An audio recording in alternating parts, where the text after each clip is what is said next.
Neto e apresenta o podcast Velocidade CBN. Em debate, a principal categoria do automobilismo mundial, a Fórmula 1, com convidados especiais e a sua participação. Às segundas-feiras, sempre após as corridas, às 5 horas da tarde, nos principais agregadores de podcasts e no YouTube da CBN. Oferecimento Santander Select. Invista com uma assessoria personalizada.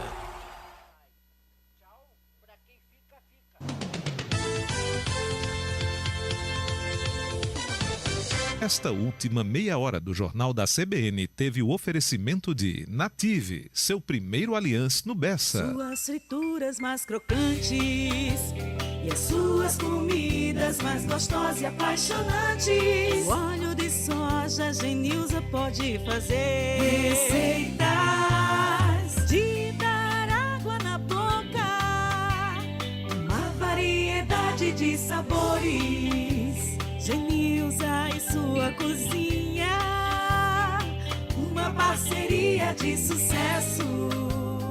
Óleo de soja Genilza. Vem comigo que tá bom, vem que é só felicidade. Promoção São Brás é só felicidade, diga aí. Tem sorteio de apartamento, carros e prêmios de até R$500 todo dia. E você ainda pode vir tomar um café aqui com a Veveta. Eu vou amar. A cada 5 produtos cadastrados, você recebe um número da sorte. E se for Café São Brás, você ganha um número extra. Promoção São Brás é só felicidade. Compre, cadastre e concorra.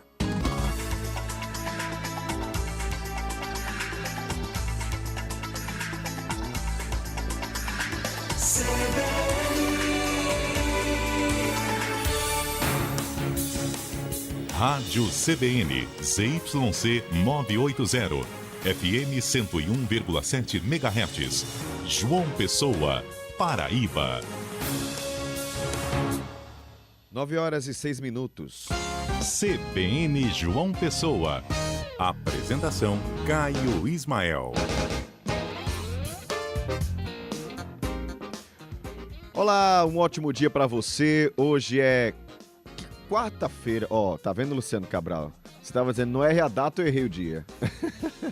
Hoje é quarta-feira, gente, meio de semana, dia 5 de novembro de 2025, e a gente começa assim o CBN João Pessoa, com muita informação para você até a hora do almoço. Por aqui você já sabe, equipe pronta para te informar. E aí do outro lado, fica à vontade, aumenta o volume do rádio, aonde você estiver, no carro, em casa, no trabalho, para saber o que é notícia na Paraíba, na região metropolitana de João Pessoa.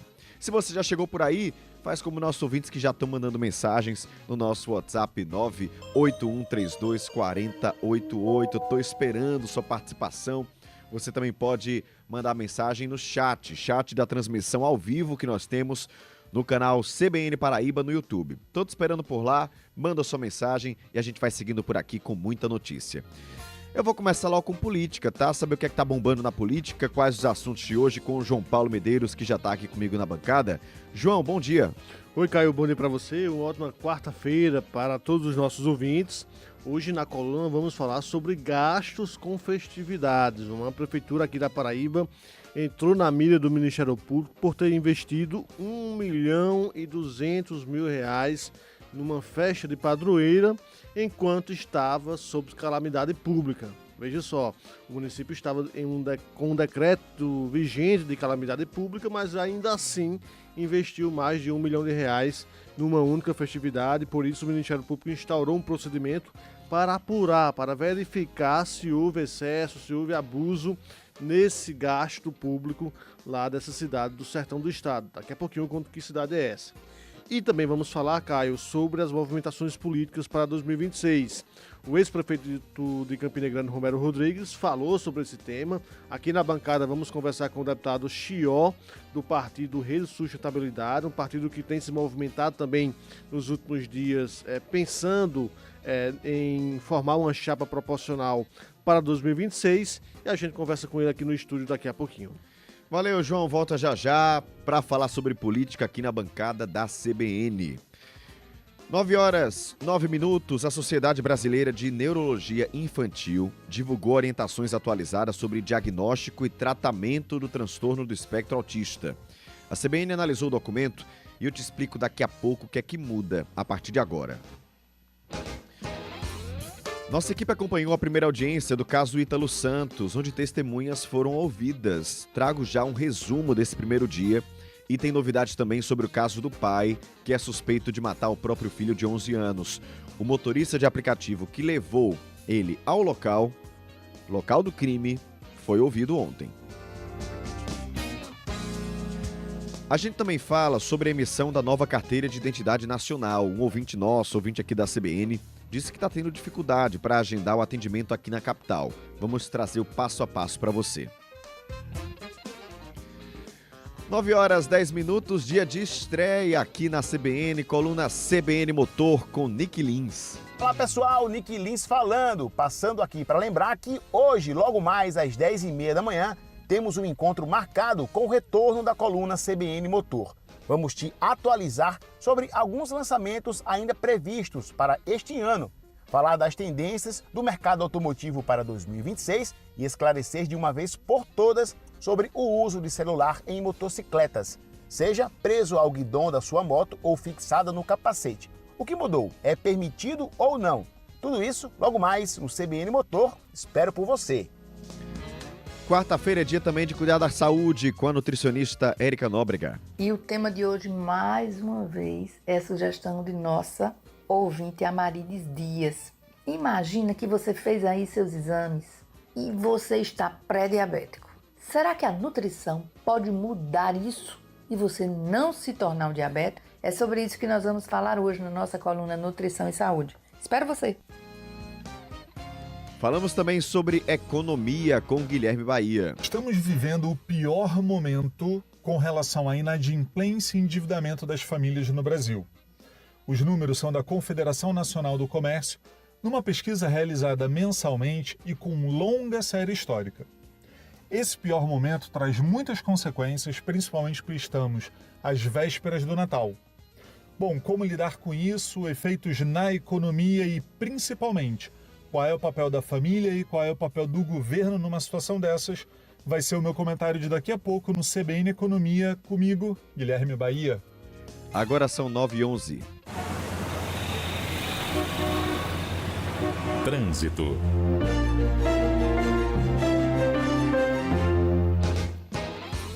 Principal dos bancários com trânsito lento desde cedo. Nos últimos dias tem sido assim, trânsito complicado na saída do bairro. Nesse momento, a partir da Praça da Paz, seguindo até a Via Expressa Padre Zé. Quem está tentando fugir ali pelas Três Ruas, indo pela parte de trás, né, da UFPB, vai encontrar trânsito fluindo bem melhor nessa manhã. Também, desde cedo, trânsito engarrafado ali na entrada e saída do bairro Altiplano, próximo à Escolinha do Flamengo, pegando o iniciozinho ali da Avenida Beira Rio, trânsito complicado nesse trecho. Muita atenção para você, motorista e condutor que vai passar por lá. Também tem trânsito lento no retão de Manaíra, sentido centro a partir da UPA Oceania até o Manaíra Shopping e no sentido oposto até o trecho da Avenida Guarabira. E assim vamos seguindo por aqui, com você do outro lado e aqui junto comigo nos trabalhos técnicos Luciano Cabral, na produção Renan Mesquita e Denise Vilar e na edição Alisson Correia. O CBN João Pessoa, programa de notícias das suas manhãs aqui na 101.7 FM, já está no ar. Giro de notícias. A Polícia Civil, através da Delegacia de Crimes Cibernéticos, cumpriu nessa manhã o mandado de busca e apreensão em Cruz do Espírito Santo. A investigação se refere a um agricultor que teria enviado vídeos de crianças em cenas de sexo para uma menina de 11 anos de idade. Esse dispositivo foi apreendido, será investigado e analisado pela delegacia. A gente ouve agora o delegado João Ricardo. Na manhã de hoje, a Delegacia Especializada em Crimes Cibernéticos realizou uma operação no município de Cruz do Espírito Santo em uma investigação onde um agricultor teria enviado vários vídeos em crianças em cenas de sexo para uma criança de 11 anos de idade de outro município, próximo ao dele. A investigação se iniciou quando a própria mãe da vítima, ao fazer uma averiguação no celular dela, viu uma conversa estranha no WhatsApp, onde esses vídeos teriam sido enviados. Conseguimos fazer a apreensão do dispositivo que foi utilizado pelo suspeito.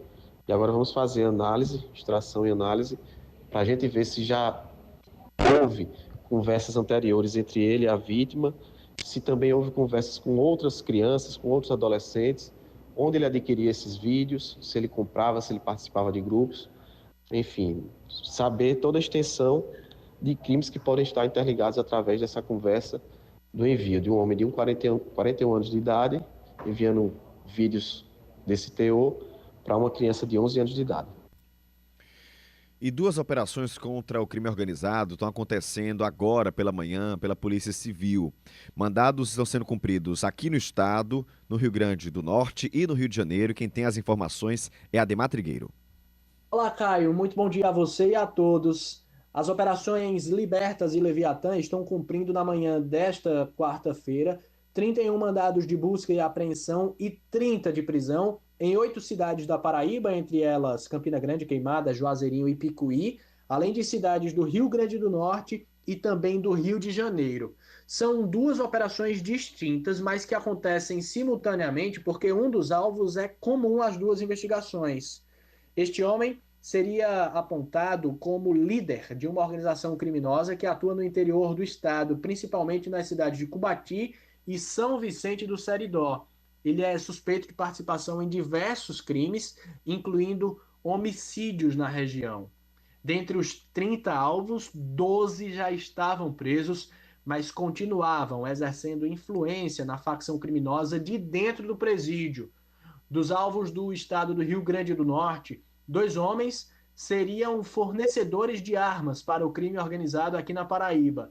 Inclusive, teriam fornecido uma metralhadora fabricada utilizando uma impressora 3D, um recurso impressionante. Um outro alvo seria a Guarda Municipal. Ele tinha perdido o cargo em 2022 por envolvimento em um assalto a banco, mas ele foi recontratado neste ano na modalidade de excepcional interesse público. A cidade desse Guarda Municipal ainda não foi confirmada. Todo o balanço da operação vai ser divulgado daqui a pouco, às 11 horas da manhã, numa coletiva de imprensa que acontece na Central de Polícia aqui em Campina Grande. A gente vai estar acompanhando. Ademar Trigueiro para a Rádio CBN. Obrigado, Ademar, pelas informações. São 9h16, gente, hoje é o dia das operações, viu? Já falamos sobre 3, vamos agora para a 4ª operação da Polícia Civil, essa da Polícia Civil, que começou o dia com a Operação Impacto em Mamanguape, litoral norte aqui do estado, justamente para cumprir mandados de busca e apreensão contra investigados por envolvimento em homicídios e tráfico de drogas. Um dos alvos é apontado como suspeito de ter assassinado um jovem na cidade há poucos meses. Foram apreendidas armas de fogo, drogas, celulares que vão ser encaminhados para análise. Equipes da Polícia Civil, inclusive, ainda estão em Mamanguape. Então são 4 operações nessa manhã. Operação em Cruz do Espírito Santo, também a operação no interior do estado, operação em Mamanguape. Vou falar de uma 5ª operação agora. São 9h17 porque uma operação identificou venda sem nota fiscal de roupas de marcas caras em grupos na internet. De acordo com a Receita Federal, a venda, comercialização dessas peças é fruto de um esquema de sonegação. A Receita Federal ainda deve ouvir os administradores dos grupos onde esses produtos eram vendidos. O gerente executivo de fraude fiscal da Secretaria, o Francisco Nunes, falou aqui para a CBN e traz mais informações. Nós identificamos, até o momento, 10 grupos do WhatsApp, onde um dos seus administradores desses grupos, eles criavam as lojas virtuais, lojas sem nenhuma inscrição estadual, clandestina, e essas lojas estavam vendendo roupa de marcas, estão vendendo abaixo do preço de mercado, sem nenhum tributo, sem pagamento de tributo, porque não tem nota fiscal, como também praticando a concorrência desleal, porque essas roupas de marcas vinham de estados como São Paulo, Santa Catarina, Paraná, e o que é mais grave, as empresas que estão vendendo essas roupas de forma delituosa são as mesmas que vendem roupa de marca para suas lojas que estão estabelecidas na Paraíba e que pagam tributo. E já identificamos 10 marcas famosas no Brasil que estão mandando essas mercadorias para a Paraíba, e essas marcas, a partir de hoje, estão no radar do fisco, sendo monitorada. Todas as mercadorias que elas mandarem para a Paraíba vai ser retida nas transportadoras e nós vamos verificar a regularidade fiscal. Você vê aí, as próprias marcas estão sendo investigadas, né? São roupas de marca, caras, que, segundo a Cefaz, estão sendo enviadas para Paraíba. O que é que acontece? Esse revendedor passa para uma loja que paga luz, energia, tributo, funcionário, aluguel, né? Aí, ou seja, o produto vai ficar mais caro nessa loja, coloca aí o custo. E aí, esse revendedor tá também fazendo a venda sem, né, tirando todos esses tributos. Ou seja, é uma concorrência totalmente desleal, porque está vendendo, não paga o imposto quando chega na Paraíba, ou seja, não deixa imposto para o Estado, e ainda vende o produto de forma totalmente desleal com quem paga o seu imposto, com quem está aqui. Então, tá aí essa operação e a promessa da Cefaz, né, que essas 10 marcas grandes, vão ser mais fiscalizadas agora com os produtos quando chegarem aqui a Paraíba. Tá corretíssimo. 9h20, o dono de uma rede de clínicas terapêuticas clandestinas foi preso ontem em Campina Grande, suspeito de cárcere privado. Gente, são muitos casos. É algo que a gente precisa entender, não é caso isolado, não. Ele é apontado como responsável por organizar e financiar práticas abusivas, submeter internos a maus tratos. O delegado Renato Júnior tem mais detalhes. O crime principal seria o crime de cárcere privado qualificado, justamente porque ele tinha uma casa de saúde em que ele acolhia pessoas normalmente em situação de dependência química, porém acontece que essas pessoas elas acabavam não querendo continuar no local. E quando elas escolhem isso, elas não podem simplesmente ser obrigadas a permanecer. Aí esse seria o crime principal. Só que os crimes secundários também seriam falsidade ideológica e fraude documental, em função de algumas documentações encontradas no local estarem com certas irregularidades. A clínica legalizada, ela estava instalada no bairro das Nações e foi interditada no passado, após uma vistoria em conjunto, tanto da Polícia Civil, quanto do Ministério Público, quanto da Agência Sanitária, em que foi vislumbrado várias irregularidades, como condições precárias de higiene, como falta de profissionais habilitados, como instalações inadequadas para a manutenção dessas pessoas. Foi fechado. Porém, nesse ano, descobriu-se que foram abertas outras 2 clínicas clandestinas que tinha como proprietário, de fato, o senhor que foi preso. E elas se localizaram tanto na cidade de Queimados, no Sítio Velho, quanto na cidade de Campina Grande, no Sítio Lucas. 9h20, vamos mudar de assunto. A gente tem visto, né, muitos casos de pessoas que descobrem autismo já na fase adulta, ou muitas crianças sendo diagnosticadas com autismo, um número crescente, né? E a Sociedade Brasileira de Neurologia Infantil divulgou agora um novo documento com orientações atualizadas sobre diagnóstico e tratamento do transtorno do espectro autista. Esse material reúne novas diretrizes baseadas em evidências científicas e destaca a importância desse diagnóstico precoce, também de um trabalho multidisciplinar no cuidado da criança com TEA. Então, você fica atento. O que é que mudou sobre diagnóstico, sobre tratamento, porque Renan Mesquita está aqui para trazer essas informações. Conversou com o especialista, né, Renan? Bom dia para você. Isso mesmo, Caio. Bom dia a todos que nos ouvem. Esse documento foi elaborado por especialistas do Departamento Científico de Transtornos do Neurodesenvolvimento da Sociedade Brasileira de Neurologia Infantil. São 33 páginas com orientações práticas voltadas a profissionais de saúde que lidam com o autismo na infância e na adolescência. A principal atualização é o reforço de que o diagnóstico do TEA é essencialmente clínico, feito por meio da observação direta da criança, entrevistas com responsáveis e análise dos critérios do Manual do Diagnóstico e Estatístico de Transtornos Mentais. A médica Michele Moura fala mais sobre essas mudanças. Agora a gente tem uma padronização tanto para triagem, diagnóstico e acompanhamento dessas crianças, tá? Esse documento, ele unifica a linguagem que a gente usa entre os pediatras, neuropediatras e os terapeutas que acompanham as crianças com transtorno, principalmente o autismo, né, que é o motivo do documento, e define critérios bem claros de investigação e intervenção com intervenções baseadas em evidências científicas.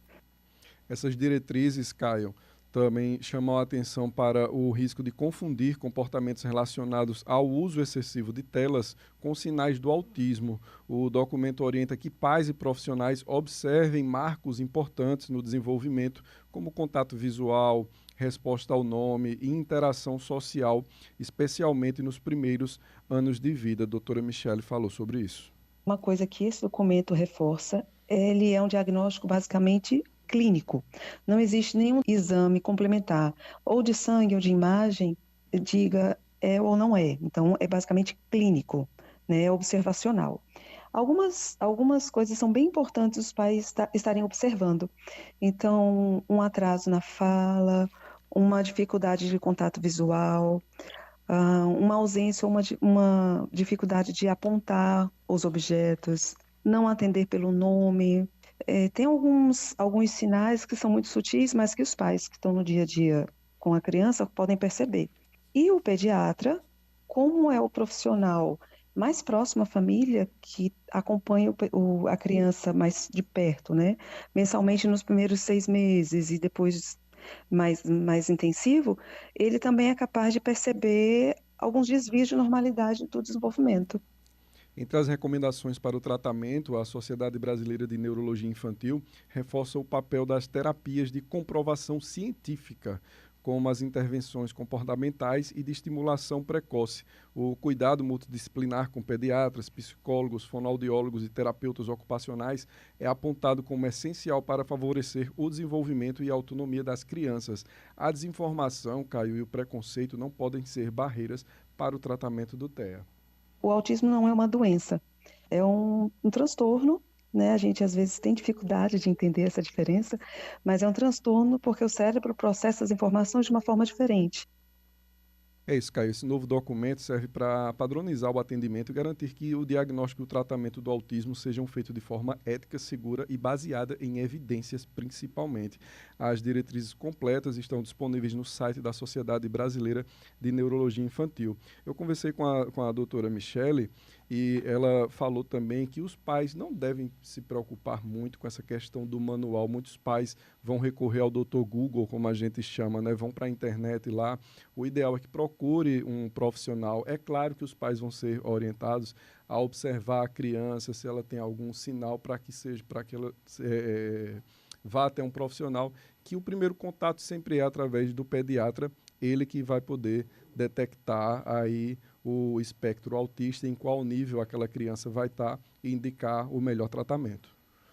Renan Mesquita, muitíssimo obrigado pelas suas informações. É importante mais conhecimento, né? A gente fala aí de conhecimento, conhecimento é tudo. Os pais não precisam também ficar nessa ansiedade, né, com relação a isso. O acompanhamento tem que ser tranquilo, tem que ser multidisciplinar, não é um diagnóstico fácil de se fechar, é algo que demanda tempo. O importante é ter amor, ter carinho por essa criança, acompanhar o seu desenvolvimento e, descobrindo ou não, dependendo aí do grau, também ter um acompanhamento correto para que o desenvolvimento da criança seja o melhor possível. Renan, brigadão, tá? Pelas suas informações. Até a próxima. Agora são 9h27. Eu te atualizo sobre 2 casos que a gente está acompanhando. O primeiro deles é sobre o caso do pai que matou o filho de 11 anos de idade. Pelo menos ele diz ter matado, a polícia está investigando esse caso. Ele é o principal suspeito, né? E ele foi levado ao local do crime por um motorista de aplicativo. Pois é, esse motorista que buscou o Davi Piazza Pinto na casa e levou para esse local, ele foi ouvido ontem pela Polícia Civil. Ouvido na condição de testemunha. Não há nenhuma suspeita relacionada ao crime, né, contra ele, ou seja, participação dele no crime. Davi Piazza, ele confessou ter matado o próprio filho autista, que é deficiente visual, de 11 anos. O motorista foi responsável por buscar o suspeito em uma área de mata, no bairro Colinas do Sul, na última sexta-feira. Ou seja, ele foi após o crime ter acontecido, após ele ter enterrado o filho, né? O corpo do garoto, Arthur Davi, foi encontrado no sábado e o pai da criança se entregou à polícia no domingo. Ele disse para as autoridades que cometeu o crime porque não queria pagar uma pensão de R$ 1.800. Segundo o delegado Tiago Cavalcante, que está responsável por essas investigações, foram 2 motoristas responsáveis por trazer e levar a pessoa, né, esse suspeito, o Davi Piazza, para o local do crime. Quem buscou ele no local foi ouvido e quem fez a viagem não ainda foi encontrado, não foi ouvido pela polícia até o momento. O que foi ouvido disse que fazia uma viagem de rotina e ele mesmo se apresentou para prestar esclarecimentos após reconhecer o investigado, as fotos do pai na televisão, e ele se apresentou à polícia. O outro motorista, como disse, não foi localizado, o motorista que teria levado esse homem junto com o corpo do filho.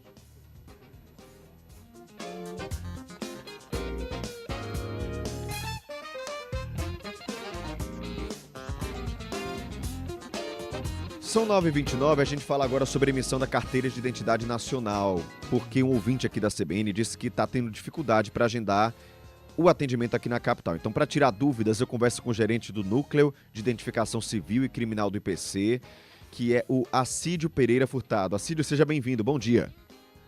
Bom dia, Caio, bom dia, Israel, bom dia a todos os ouvintes da Rádio CBN.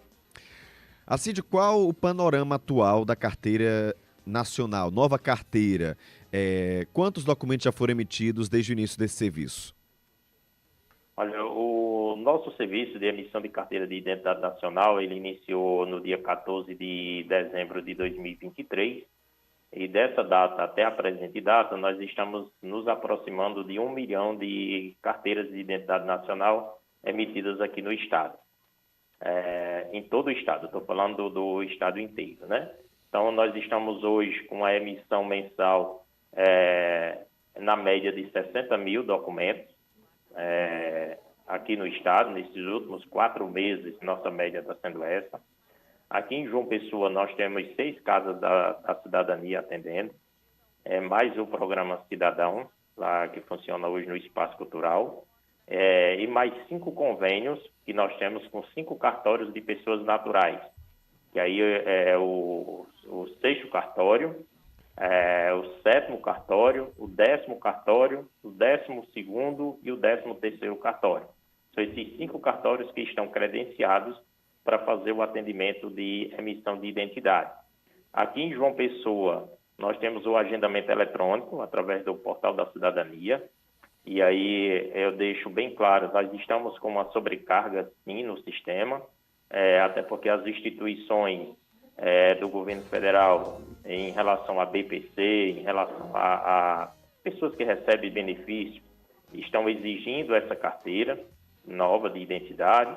Então, nós estamos fazendo todo um esforço para atender essa demanda de forma emergencial, que é essa demanda de pescadores, de pessoas com benefícios sociais a receber.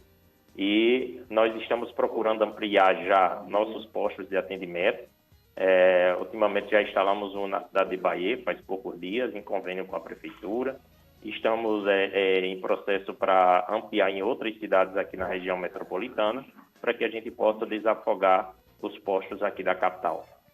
Perfeito, quero agradecer a você, Acídio Pereira Furtado, que é gerente do Núcleo de Identificação Civil e Criminal do IPC, tirando dúvidas aí sobre essa dificuldade que alguns ouvintes estão tendo nessa parte eletrônica, mas pode fazer essa visita pessoalmente nas casas da cidadania, são alguns pontos para você fazer essa nova carteira. Muito obrigado, tá, Acídio? Bom dia para você. Nada igual, um abraço. Lembrando que quem não está fazendo BPC, quem não precisa de urgência, tem até 2032 para fazer a mudança para essa nova carteira de identidade nacional. Vamos para as notícias nacionais?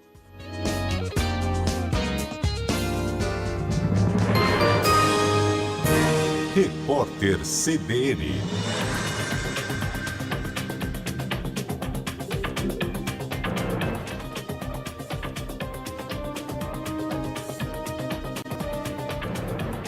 Quarta-feira, 5 de novembro de 2025.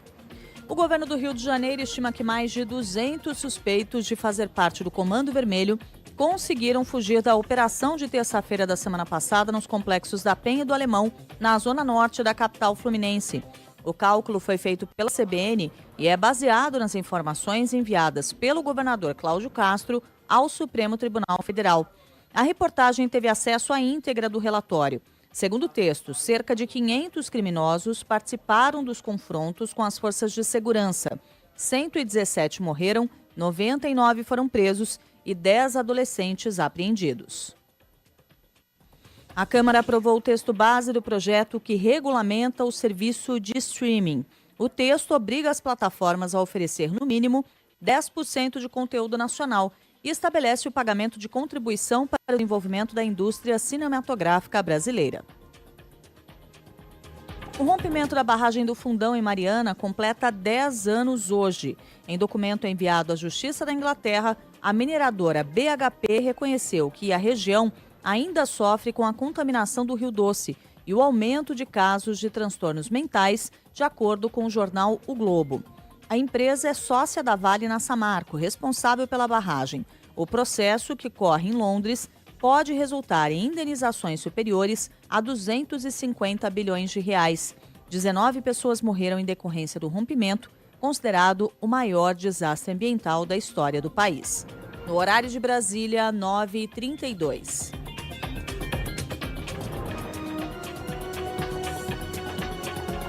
Repórter CBN. As principais notícias do dia, a cada meia hora.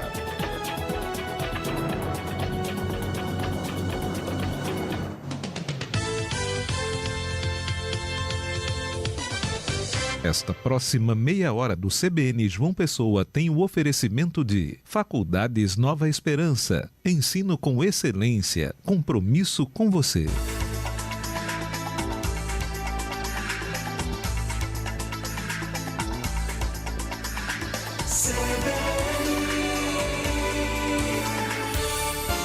CBN João Pessoa.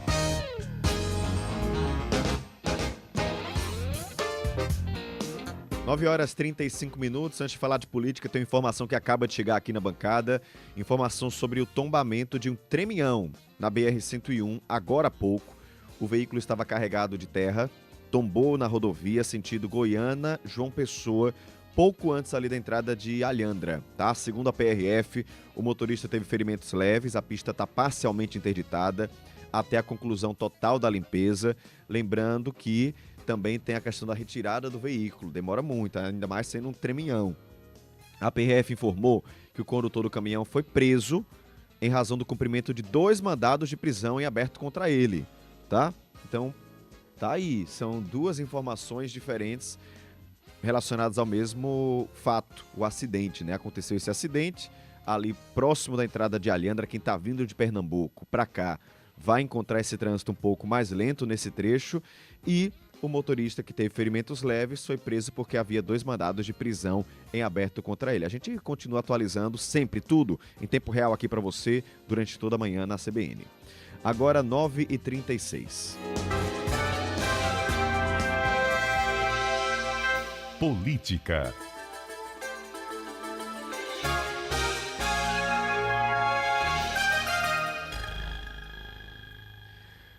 Sabe aquela sensação, você tem ali alguém que diz, não tô podendo pagar uma dívida com você, passei o seu cartão de crédito, não tô podendo pagar agora.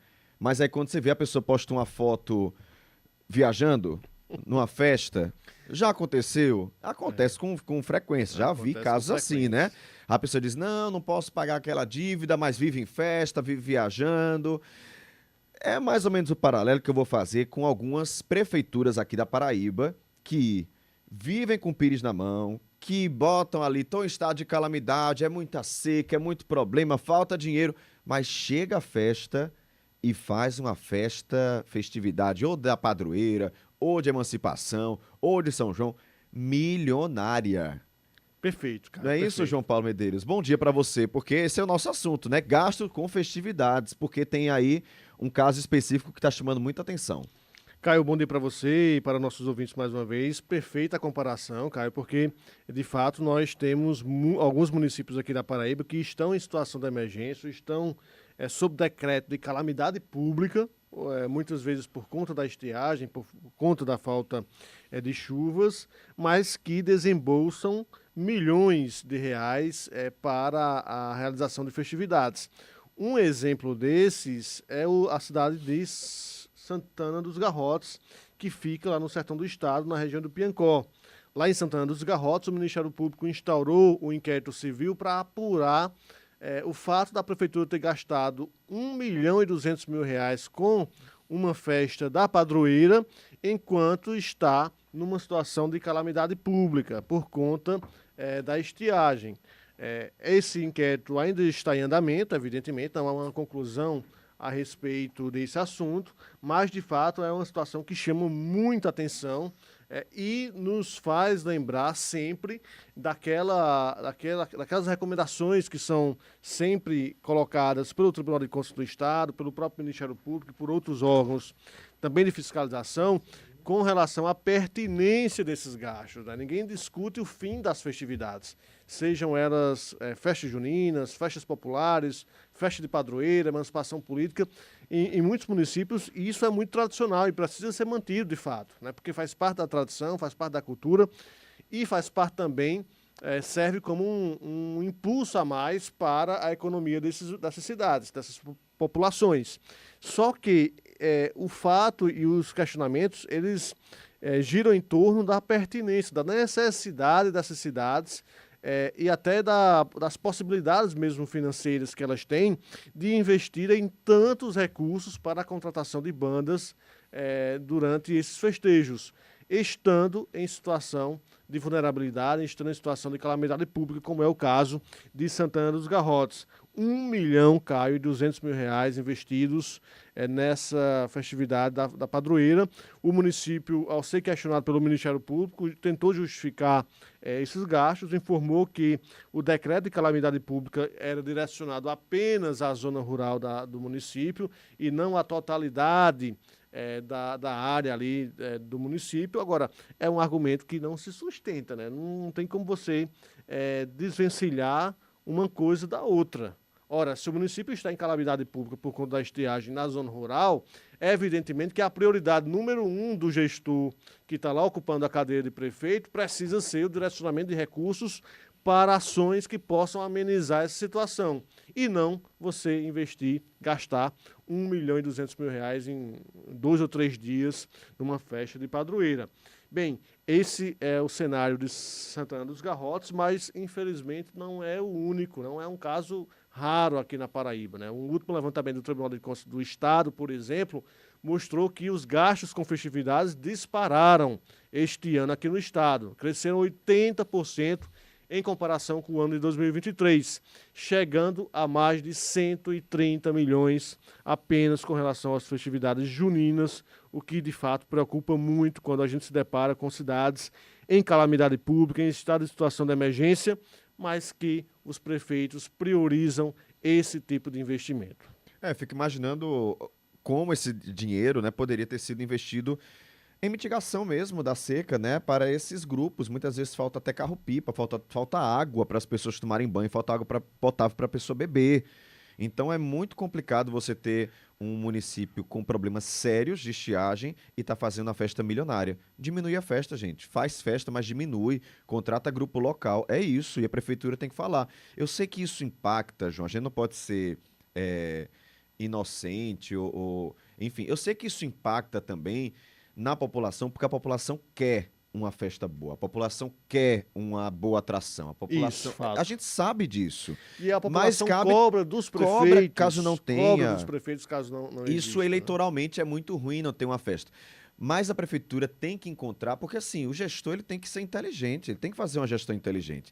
Se tem outras prefeituras que estão conseguindo fazer essa parceria privada para gastar menos, você faça na sua cidade uma parceria, um espaço onde o setor privado cobre por um camarote, organize, o investimento seja mínimo e você pegue esse dinheiro e ajude quem está passando sede. É uma questão de inteligência. A gente não está dizendo aqui que é para acabar com a festa pública. Você consegue, o gestor tem essa capacidade. Tem a capacidade de agradar a população, mas não pode deixar faltar água para as pessoas. E no fim das contas, trazendo ainda, para a gente encerrar esse tema, Caio, aquela comparação que você fez com o cartão de crédito, no fim das contas, o cartão de crédito da prefeitura fica estourado, né? Fica estourado sem que a pessoa ali que estava precisando receber esse dinheiro de volta, né? Receber esses serviços de volta, esse retorno, essas pessoas tenham acesso a esses serviços, que no caso específico da população, são serviços de saúde, educação, também com relação ao combate aos efeitos da seca, enfim, serviços públicos no geral, que acabam ficando deficitários diante desse estouro do cartão de crédito dos municípios. É isso, João. É um pouco revoltante, mas falta um pouco de melhor gestão em algumas prefeituras, né? São 9h44, vamos mudar completamente de assunto, falar das movimentações políticas para o próximo ano, 2026, né? Os partidos Rede Sustentabilidade e PSOL fazem parte de uma federação partidária e já devem iniciar em breve discussões, claro, sobre as disputas no próximo ano aqui no estado. Então, para falar um pouquinho sobre isso, a gente convidou o deputado Chió, que é do Rede Sustentabilidade, para conversar conosco aqui na bancada. Deputado, seja muito bem-vindo. Bom dia. Bom dia, Caio. Bom dia, João Paulo. Bom dia ao vascaíno Luciano. Prazer para estar aqui na CBN, para a gente poder falar um pouquinho da política e também dos nossos trabalhos, do que a gente tem feito lá na Assembleia Legislativa da Paraíba. Antes de falar do macro, quero perguntar sobre o senhor. O senhor já decidiu se vai permanecer no Rede Sustentabilidade? Como é que o senhor tem pensado, né? Tem pensado, inclusive, na reeleição próximo ano? Caio, só corrigindo um pouco, né, no Rede, é a Rede, né? Perfeito. Nosso partido é mulher, né? É feminino, é feminino, tudo certo. A gente está no partido desde 2018, né? Fui eleito e reeleito pela Rede Sustentabilidade, um partido que tem nomes nacionais como Marina Silva, né? Que é uma referência na luta da emergência climática, das questões ambientais. E o nosso desejo é continuar no partido, é ficar no partido, construir. A gente, pela primeira vez, elegeu prefeito, no caso uma prefeita do partido. Infelizmente não conseguimos eleger em João Pessoa e Campina Grande representantes do parlamento, que eram das nossas metas, mas a ideia é que a gente continue um partido, mas a gente precisa entender esse cenário político que está bem adverso. A tendência esse ano é que as nominatas de partido devam diminuir em relação à eleição passada.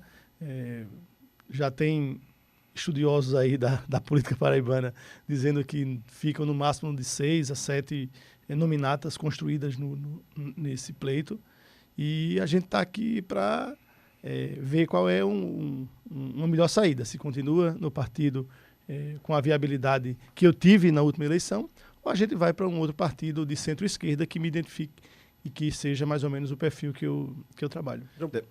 Rapidinho, deputado, só para eu fazer a correção da correção, falei no Rede, porque também concorda com o partido. O partido, isso. Mas importante saber isso, importante saber que é chamado a Rede Sustentabilidade. Deputado, bom dia para o senhor. Só para resumir essa sua primeira resposta aí da pergunta de Caio, o senhor quer permanecer na Rede, mas não fechou as portas ainda para a possibilidade de ter que sair do partido para uma outra legenda, é isso? Isso, a gente não tá definido ainda, porque a gente precisa conversar com as instâncias estaduais e nacionais para saber quais condições que a gente tem de montar a nominata. No último pleito, em 2022, a gente conseguiu atrair para o partido pessoas como Félix Araújo, né, o professor Francisco, que é daqui de João Pessoa, e foram quadros essenciais para a gente conseguir fazer mais de 75 mil votos. Teve uma boa relação com o PSOL aqui também, apesar de que o PSOL, a gente teve uma expectativa que o PSOL pudesse ter uma desenvoltura muito melhor do que está tendo nas últimas eleições, em São Paulo, em Recife. O PSOL tem deputados, mas eu quero saber se essas mesmas condições que eu tive de trabalhar, a gente vai ter nesse pleito, né? Se tiver, com certeza a gente vai ficar no partido, porque se identifica com ele, conhece a dinâmica e é muito bom ser da Rede. É um partido que nos cacifa bem. Ano passado, a Federação Rede e PSOL ficou dividida aqui em João Pessoa, nas eleições municipais. Uhum. O senhor não teme que isso aconteça novamente para 2026? A gente tem muito esse problema dos partidos que se dividem. Não é um problema só da Rede e do PSOL. A gente, por exemplo, vê o próprio PT esse ano, muito provavelmente, irá dividido para uma campanha, né? Então, a gente conseguiu fazer mesmo no último pleito, o PSOL tendo uma candidata a governador, a gente conseguiu apoiar o governador João Azevedo e foi tranquilo. O ambiente, a gente conseguiu fazer um deputado estadual, que foi o meu nome, e por pouco a gente não fez o segundo nome no pleito 2022. Eu não vejo nenhum problema, não. A gente, desde que esteja acordado com as partes, mesmo saindo dividido, não vejo nenhum problema. Um dos temas mais frequentes, né, deputado, aqui, né, discutidos no Estado, está sendo a lei do gabarito. Né? Inclusive, o senhor é de um partido que tem uma pauta bem firme com relação ao meio ambiente. Como é que o senhor tem se posicionado sobre esse assunto? A gente puxou uma audiência pública na Assembleia Legislativa. A gente viu que o Ministério Público era uma voz sozinha, né, que estava pautando a lei do gabarito, uma lei importantíssima para João Pessoa que a gente quer.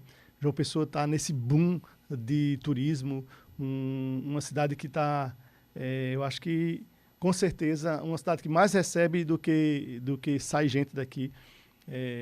A gente é o contrário lá de Santa Catarina. É a Santa Catarina do Nordeste. A gente está recebendo muita gente que vem morar aqui pela qualidade de vida que João Pessoa tem. E graças à lei do gabarito. Foi essa lei do gabarito lá dos anos 70 que possibilitou a gente ter uma orla diferenciada, bonita, organizada. E esse patrimônio, que é do povo paraibano, inclusive está em lei, uma lei estadual que define isso, não só a orla de João Pessoa, mas de todo o litoral paraibano. Esse patrimônio ele está ameaçado, porque o lobby das grandes construtoras e a ganância de 1 centímetro, 1 metro, 2 metros a mais, isso está possibilitando que essa lei seja burlada. Agora, o Ministério Público está em cima. O que é que ficou decidido, o que é que já tem de resultados dessa audiência pública que o senhor mencionou aí, que foi feita na Assembleia Legislativa, de resultados concretos? A gente, João Paulo, a gente criou um grupo de trabalho, a gente tem dialogado com a universidade, com o Ministério Público, e a gente tem... Claro que a gente também ficou vendo o resultado daquela audiência que houve dentro do Tribunal de Justiça, aquela audiência que, inclusive, está em suspensão, porque um dos desembargadores pediu vistas do processo, e isso a gente tem que aguardar a decisão da Justiça para se tomar os próximos passos. Me parece que esse pedido de vistas tem um cunho de protelar mesmo, de empurrar com a barriga um problema que João Pessoa tem. Isso o Ministério Público está dizendo, a universidade está corroborando que existe um problema, que é a burla da lei do gabarito, e me parece que tem algumas forças querendo que isso seja empurrado com a barriga, seja passado em panos quentes. E é preciso que a gente, a partir da audiência pública, a gente traz um alerta para a população. Queria agradecer também o papel da mídia em todo esse processo. A mídia esteve sempre atenta ao problema, né? A população também cobra e esperar. Na verdade, a gente tem que aguardar um pouco como fica essa questão da decisão do Tribunal de Justiça, e a partir daí, se a gente vê que não tiver, a gente precisa conclamar a população, levar a população para fazer atos públicos, para cobrar da prefeitura, cobrar da SUDEMA. A gente tem essa intenção de que os órgãos públicos têm que cumprir o seu papel de fiscalizar a lei do gabarito. Esse é o papel da SUDEMA, da Secretaria de Meio Ambiente do município de João Pessoa, do município de Cabedelo, do município de Caporã, de Conde. Todos esses municípios têm que fazer o seu papel, e a gente vai cobrar, a gente vai estar aí atento. Estamos montando uma comissão de deputados que estão interessados no trabalho, para que a gente possa juntar forças, unir forças com o Ministério Público, com ONGs, com a sociedade civil, porque a gente não pode deixar a boiada passar na Paraíba e em João Pessoa. Deputado, o senhor é da região do Brejo, né, de Remígio, e lá no Brejo a gente tem visto o movimento do deputado Tião Gomes, né, do PSB, que desistiu de disputar a reeleição. Pelo menos ele disse isso recentemente, que não disputaria mais a reeleição. E parece que ele estaria apoiando o seu projeto de reeleição lá em Areia, né, na cidade onde ele tem um reduto eleitoral significativo. O senhor acredita que, de fato, ele se manterá fora da disputa? E eu pergunto, o senhor defende o nome de Tião Gomes para essa vaga que foi aberta agora no Tribunal de Contas do Estado, aberta a partir da aposentadoria de Fernando Catão? Tião fez um gesto para mim, disse que me apoiaria na cidade dele, e eu, como não posso dizer que um gesto feito como esse, né? Um deputado como Tião, que tem 7 mandatos, a gente sempre foi adversário político na região, e dessa vez ele disse, não, eu vou votar em você, em Areia. Entendo que você tem eu já tinha um reduto lá político já na cidade, e com certeza a vinda de Tião potencializa o nosso trabalho lá. Areia que é uma região que é muito pulsante no turismo, no desenvolvimento econômico, tá bem legal lá. E a gente tem apoiado isso. Claro que, por gratidão, disse Tião, se você for candidato ao Tribunal de Contas, eu estou aqui para te ajudar e te apoiar. Mas, sendo muito franco, eu não sei se esse é o desejo de Tião realmente, do coração dele, ir para o Tribunal de Contas, ou ele tem outras pretensões da vida. Tião disse, Tião já tem 67 anos, eu acho, mais ou menos isso, disse já com 9 mandatos, disse... É hora de pendurar a chuteira, como se diz, né? Não é fácil a vida de política, né? Não sei como... Eu estou com 2 mandatos na Assembleia e eu sei qual é o peso disso, e eu não sei como é que se consegue passar 20 anos dentro de uma Assembleia, né? Então, acho que tem vida fora da política também. A gente tem que também pensar em outros desafios de nossa vida, né? Não só a política, né? Até porque a política não é profissão, a política é uma missão, e como missão a gente pode também ter outras na vida também. Estamos conversando com o deputado estadual Chió, da Rede Sustentabilidade, aqui na nossa bancada, conversando. Inclusive, você, ouvinte, que quiser participar, manda aí mensagem no 981324088 ou comenta no chat do YouTube, tá? Só procurar a CBN Paraíba. Deputado, a gente teve recentemente uma outra situação na Assembleia, que foi ouvir, né, a secretária de Desenvolvimento Humano, Poliana Huerta. Ela foi convidada para dar explicações sobre o Tá na Mesa. O que é que a gente pode tirar de desfecho desse encontro? O que é que o senhor pode falar após ouvir? Qual é o desfecho dessa situação? O programa Tá na Mesa é um programa fantástico que o governador João Azevedo, acho que foi assertivo, né? É um governador de grandes obras, mas de programas importantes como Tá na Mesa e o programa, por exemplo, do Opera Paraíba. O objetivo principal do programa Tá na Mesa é, além de garantir a alimentação das pessoas que estão em vulnerabilidade e insegurança alimentar, é também fomentar o desenvolvimento local de pequenos empreendimentos, de pequenos restaurantes em cidades como Várzea, como Remígio, como Algodão de Jandaíra, como Barra de Santa Rosa.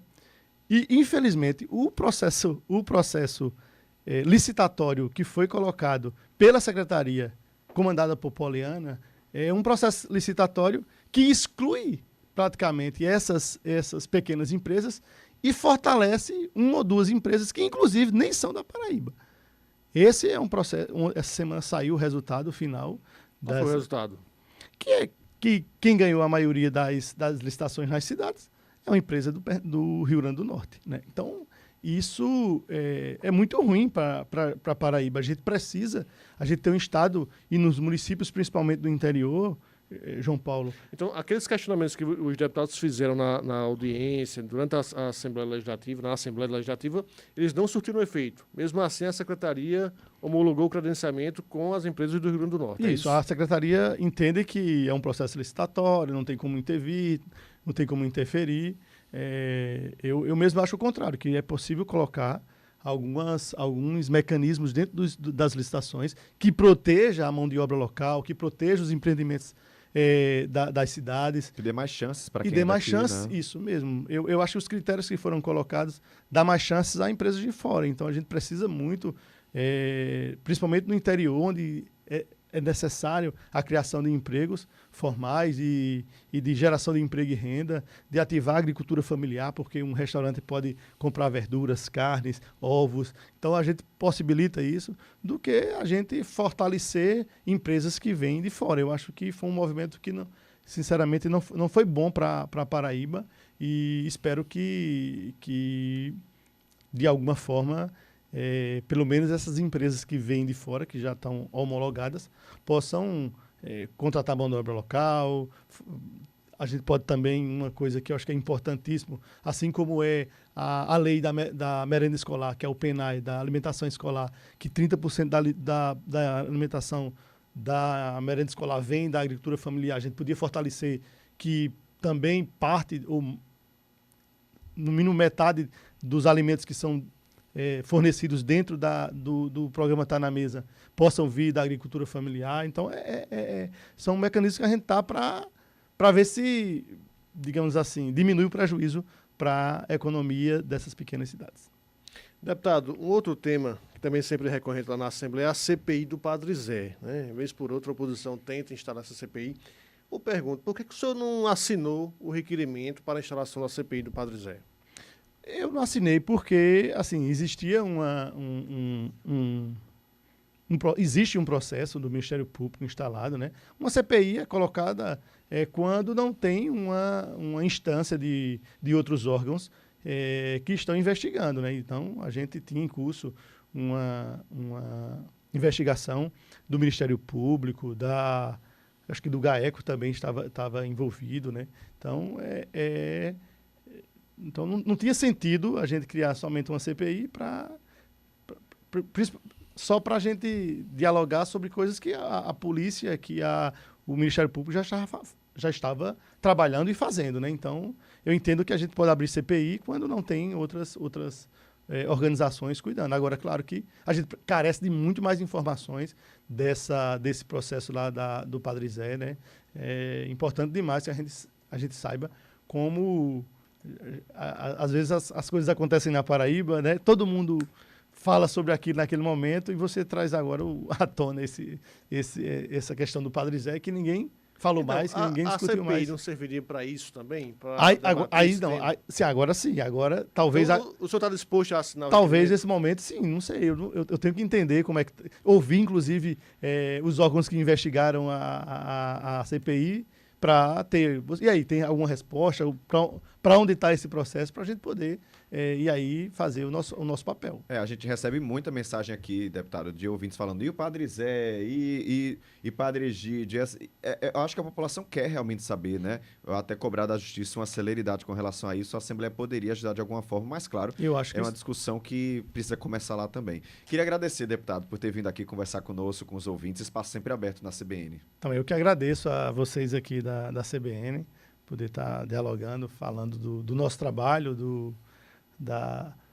dos desafios que temos lá na Assembleia Legislativa da Paraíba. Não é fácil, a gente está começando aí mais um ano eleitoral, né? A gente tem isso como um processo muito delicado também, né? O processo eleitoral na Paraíba não é simples, não é fácil, e a gente que é de um grupamento de centro-esquerda também, que tem alguns princípios e alguns valores que tem, com certeza, né, tem um desafio muito maior, né? Sobreviver na Paraíba das oligarquias não é simples.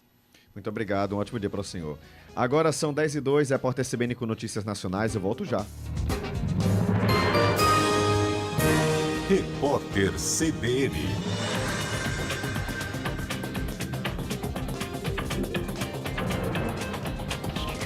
A temperatura média na Amazônia brasileira em 2024 ficou 1,5 graus acima da média histórica das últimas 4 décadas. A informação faz parte de um estudo do MAP Biomas Atmosfera, divulgado hoje. O aumento é recorde para o bioma e atinge o limite de aquecimento global que o Acordo de Paris tenta evitar. No horário de Brasília, 10h03.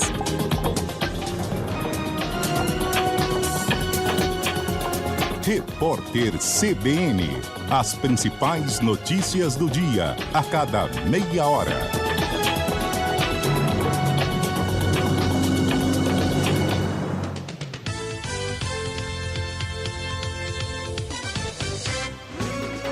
CBN João Pessoa. Oferecimento Faculdades Nova Esperança. Ensino com excelência. Compromisso com você. Já estão abertas as inscrições para o vestibular de medicina da FAMENE. Na Paraíba, a FAMENE é referência em ensino e excelência em estrutura. Única com 10 programas de residência médica no estado. E a que mais aprova médicos em residências por todo o Brasil. O seu futuro na medicina começa agora. Inscreva-se em famene.com.br. Açúcar alegre, doce companheiro, na mesa, no café, no seu dia inteiro, em cada cozinha, em cada lar. Açúcar alegre, sempre aqui pra adoçar. Começa no café e vai até o jantar. Açúcar alegre não pode faltar. Um toque de doçura para animar. Açúcar alegre, sempre aqui pra adoçar. Com você e sua família todos os dias. Açúcar alegre, sua vida naturalmente doce. Chegou a hora de ficar em dia com João Pessoa. Refis 2025. De 15 de outubro a 14 de novembro, regularize seus débitos com condições especiais. Descontos de até 100% nos juros e 80% nas multas para pagamento à vista. Ou parcelamento em até 15 vezes com descontos progressivos. E pagando pelo portal do contribuinte da Prefeitura, você ainda ganha mais 5% de desconto nas multas. Prefeitura de João Pessoa. Você sabe o que significa a sigla ESG? É a preocupação ambiental, social e de governança de uma empresa. Esse é o tema do CBN Sustentabilidade. Durante a semana, dentro do CBN Brasil, Rosana Jatobá comenta as principais novidades ESG no mercado.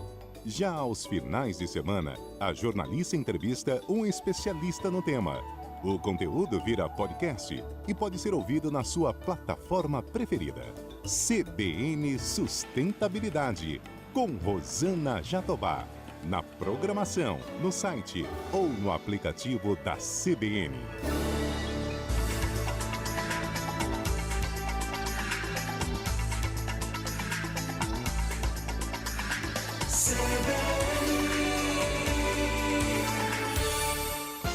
CBN João Pessoa.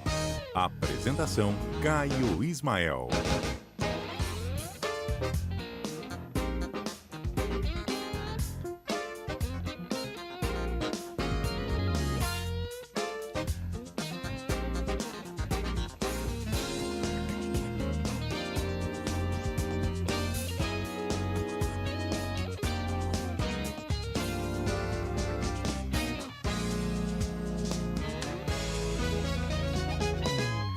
Oi, de volta com o CBN João Pessoa, são 10 horas e 6 minutos, 10 horas e 7, acabou de virar aqui te atualizando, não só do horário, viu? A gente atualiza aqui do trânsito, do que acontece na Paraíba, região metropolitana, em tempo real. Inclusive, vou dar uma olhadinha aqui no trânsito, porque eu tinha falado mais cedo que ali a saída do bairro Altiplano estava complicado, trânsito lento. Permanece um pequeno trecho de lentidão, tá? Ali próximo à escolinha do Flamengo.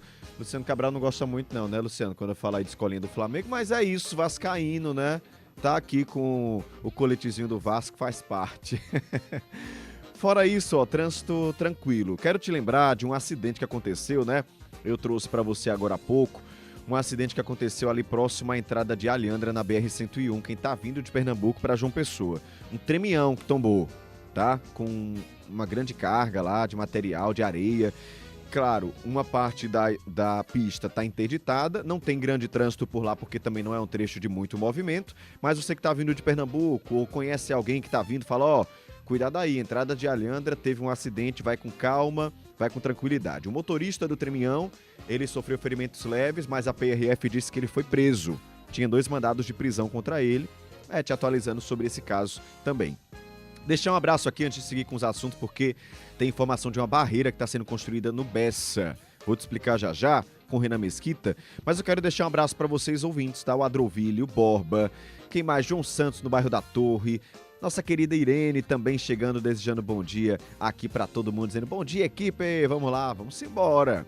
Ó daí também deixando um abraço aqui pra gente. E ele fala: Caio, bom dia. É triste, estarrecedora a atitude desse pai que teve frieza de matar o próprio filho, portador de cuidados especiais, apenas para não pagar a pensão alimentícia. É muito revoltante. E é mesmo.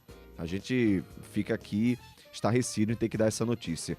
Ele fala: tempos atrás, a justiça determinou que eu pagasse pensão alimentícia para 2 filhos.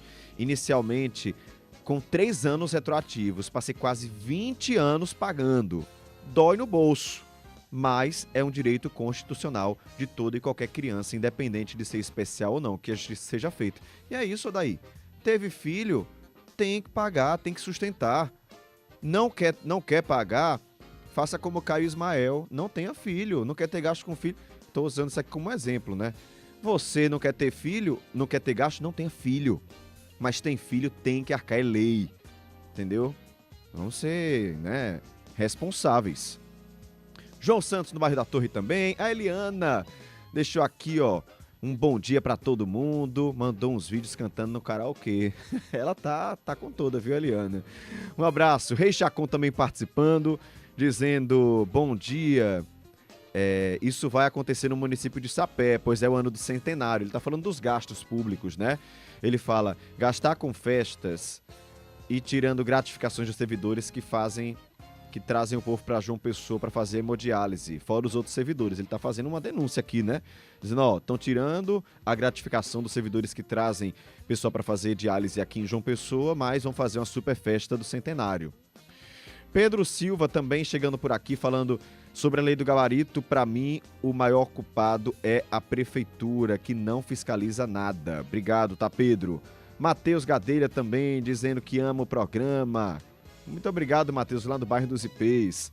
Tem também aqui nosso ouvinte, Naldo, falando: bom dia, Caio. Infelizmente é uma novela que eu já tô com vergonha de enviar mensagem pra rádio, porém vocês são os únicos que nos dão voz. O prefeito de Alhandra tá com processo na justiça e com mais de 1.000 contratados e 300 concursados que não são convocados. Tá aí, ele fazendo esse apelo. A prefeitura de Alhandra precisa resolver essa situação, né? Ele fala: e aí, o concurso já venceu há um mês. Ah não, já vence mês que vem e não temos nenhuma decisão. Você acredita que o cargo de agente administrativo, algumas pessoas que tomaram posse já pediram exoneração e o prefeito não chamou mais pessoas? Tá aí, ele fazendo esse apelo para a prefeitura de Alhandra, que está sendo assim, muito irresponsável, acredito, com quem fez esse concurso, sabe?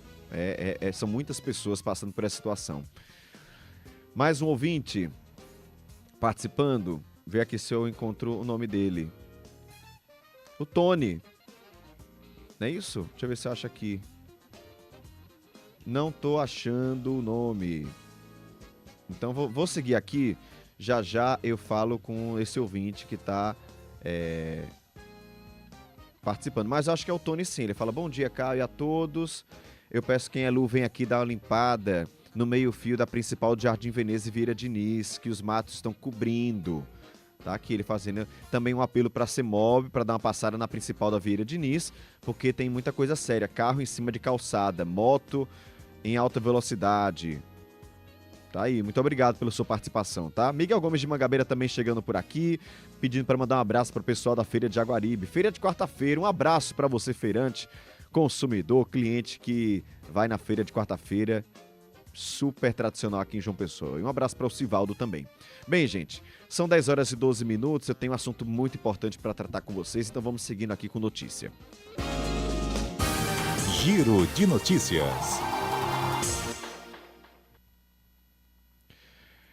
São 10 horas e 12 minutos.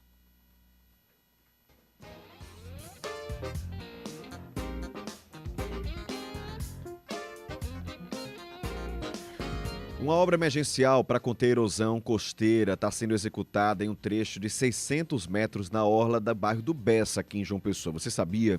Essa medida foi aprovada pelo painel científico do Programa Estratégico de Estruturas Artificiais Marinhas, que é o PREAMAR, PB, após uma análise técnica com acompanhamento do Ministério Público Federal.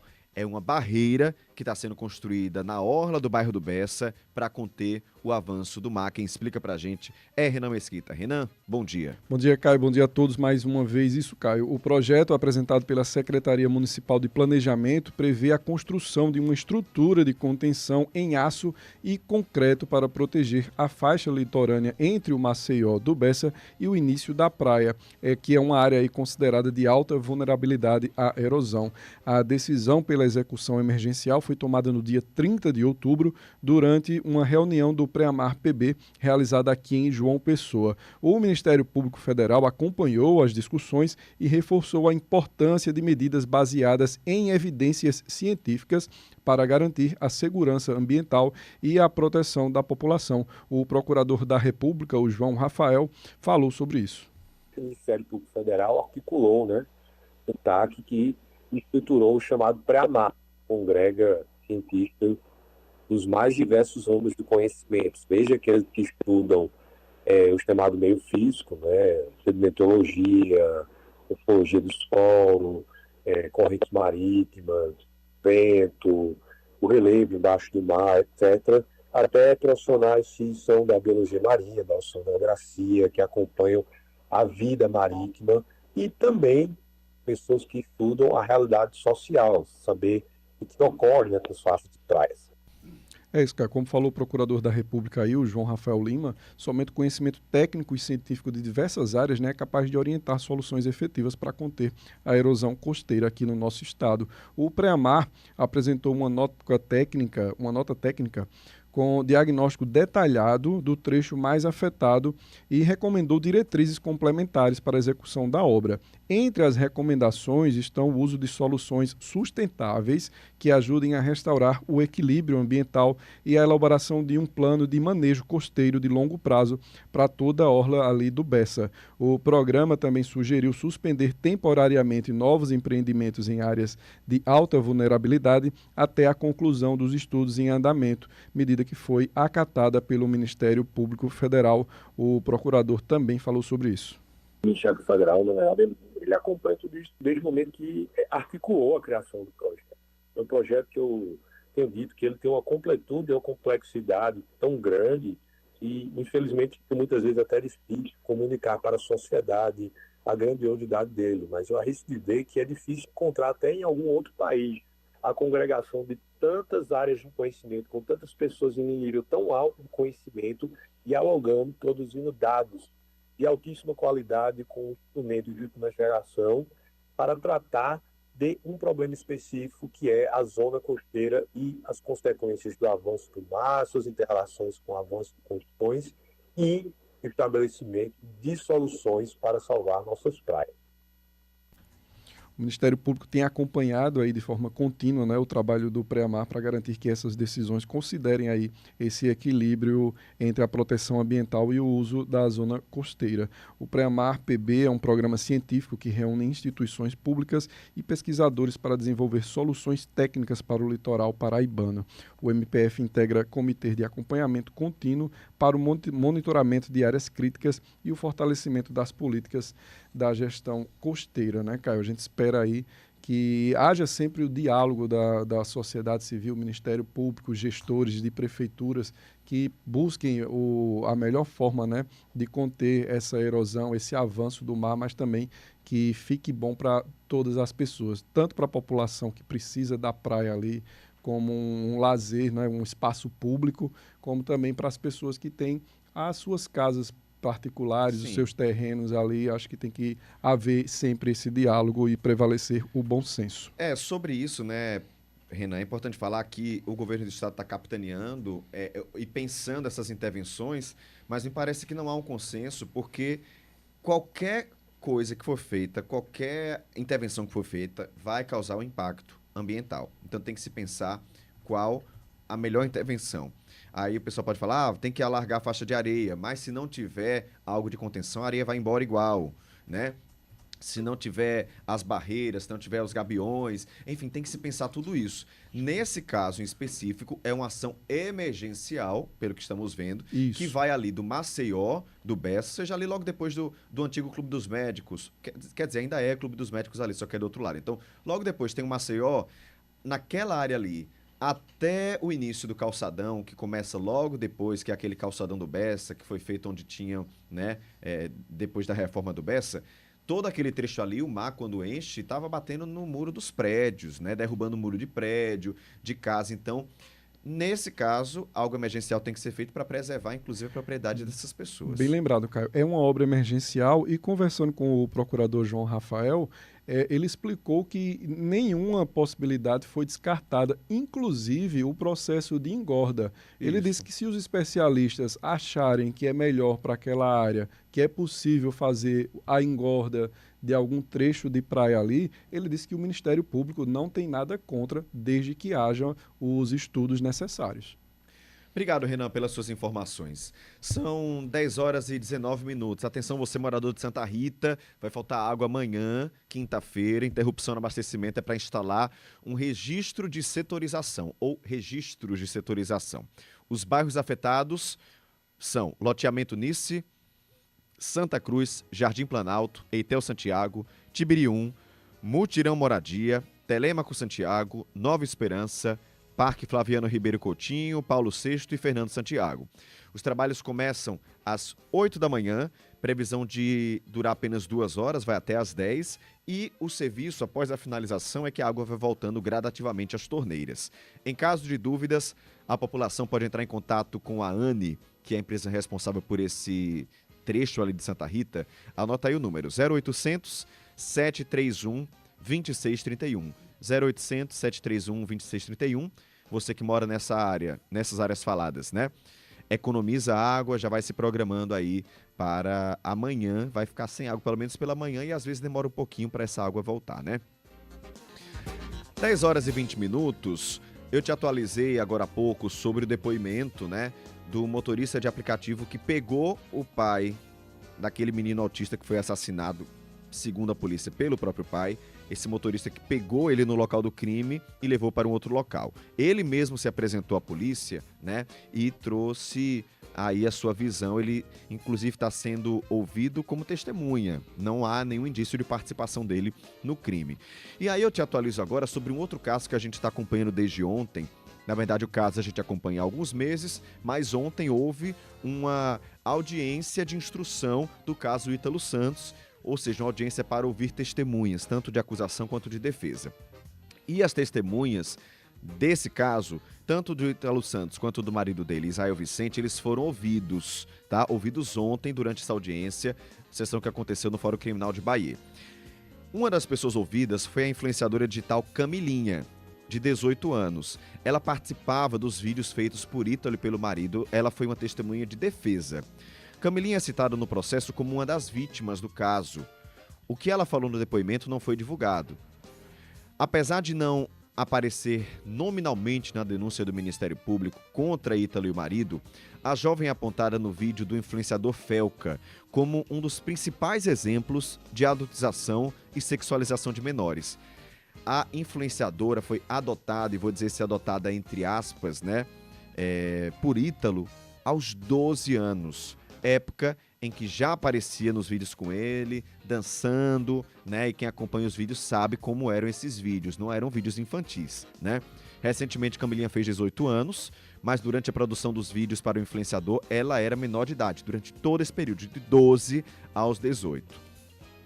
O advogado confirmou ao Jornal da Paraíba que protocolou durante a audiência de instrução um pedido de revogação da prisão. O Ministério Público da Paraíba, que faz a acusação, protocolou um outro pedido para manter a prisão do casal.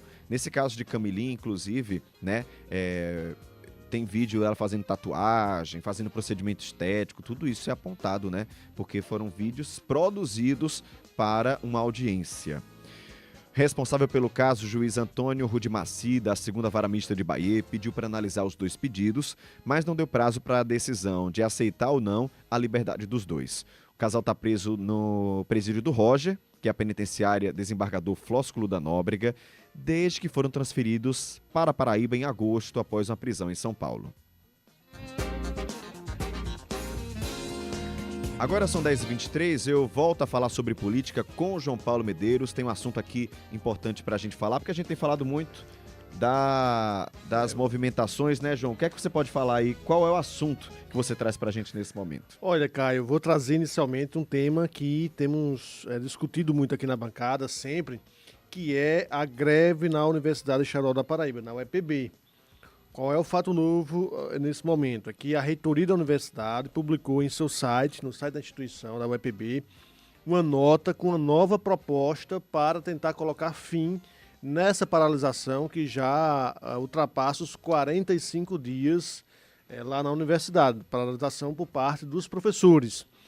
Na nota publicada pela reitoria, a proposta apresentada é de um deságio de 40% dos retroativos dos docentes e um pagamento em 24 parcelas do restante, dos 60% que o Estado se compromete a pagar a partir dessa negociação que vem sendo feita com os representantes dos professores. É uma proposta que avança um pouco naquilo que já vinha sendo proposto pelo governo do Estado em reuniões anteriores com os grevistas. Os representantes do Estado, os auxiliares, propuseram recentemente um deságio de 40%, mais um pagamento de 30 parcelas, né? Então, houve a redução desse número de parcelas para 24 parcelas, isso de acordo com o que está lá publicado nessa nota publicada ontem pela reitoria da universidade. Eu conversei agora há pouco com alguns representantes da categoria dos professores da universidade que irão se reunir na manhã de hoje, no fim da manhã de hoje e também à tarde, para avaliar essa proposta apresentada pela reitoria. Mas, pelo menos, o sentimento que há é de que não houve avanços significativos com relação às pautas que vêm sendo colocadas e que baseiam esse movimento grevista dos professores da Universidade Estadual da Paraíba. E aí, por que eu digo isso? Porque entre as demandas apresentadas pelos professores, há essa questão do retroativo, o pagamento de 75 milhões que estão atrasados aí desde 2018. Há a questão dos concursos públicos, que a universidade está carente de concursos públicos para a contratação de professores efetivos. E há também outros dois pontos que são muito significativos para os professores, que são as melhorias salariais. Os professores dizem que tem acumulado um déficit de 22% de 2019 para cá, nos salários, uma decadência ali do ponto de vista do poder de compra dos salários pagos aos professores. E há também um outro ponto que é a questão da lei de autonomia financeira. Os professores dizem que o Estado da Paraíba tem descumprido a lei de autonomia financeira e não tem repassado desde 2021 o percentual que é estabelecido pela legislação, que é de 3% da receita ordinária do Estado, a receita corrente líquida do Estado, melhor dizendo.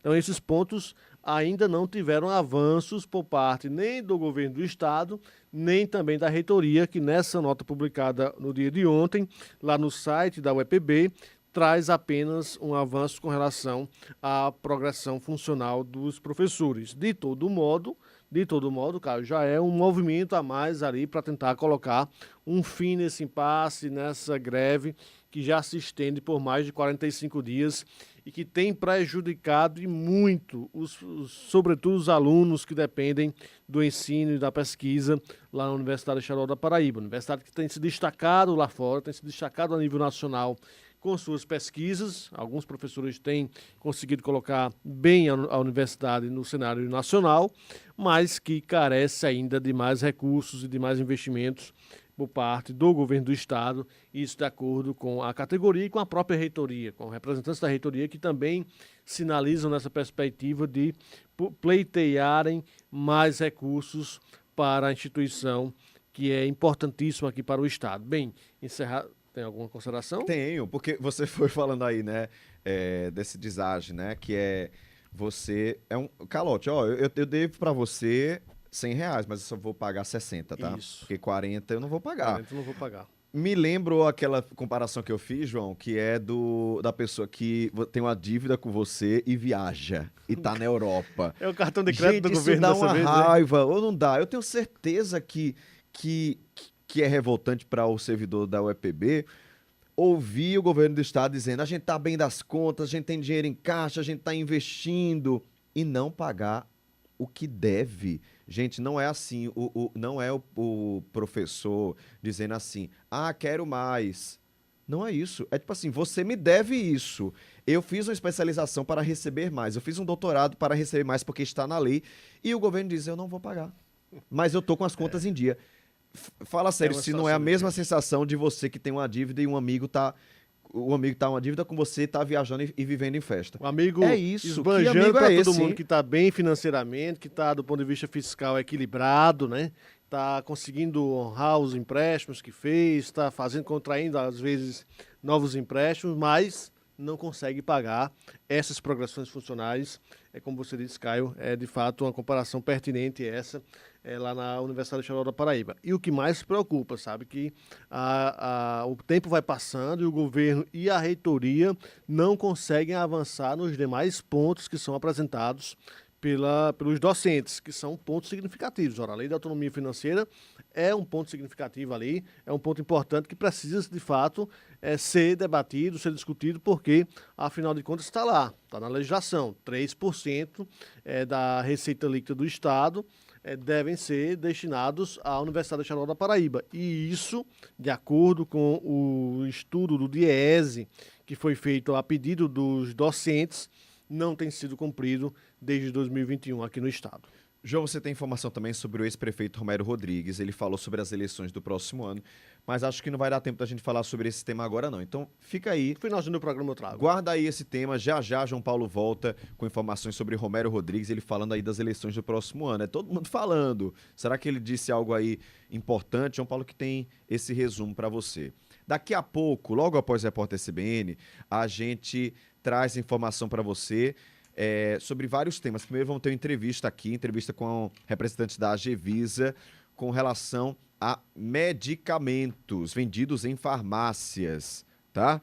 E também tem reestreia da coluna CBN Motor, tem esporte, tem giro de notícias já, então fica por aí, é rapidinho, eu volto depois das notícias nacionais.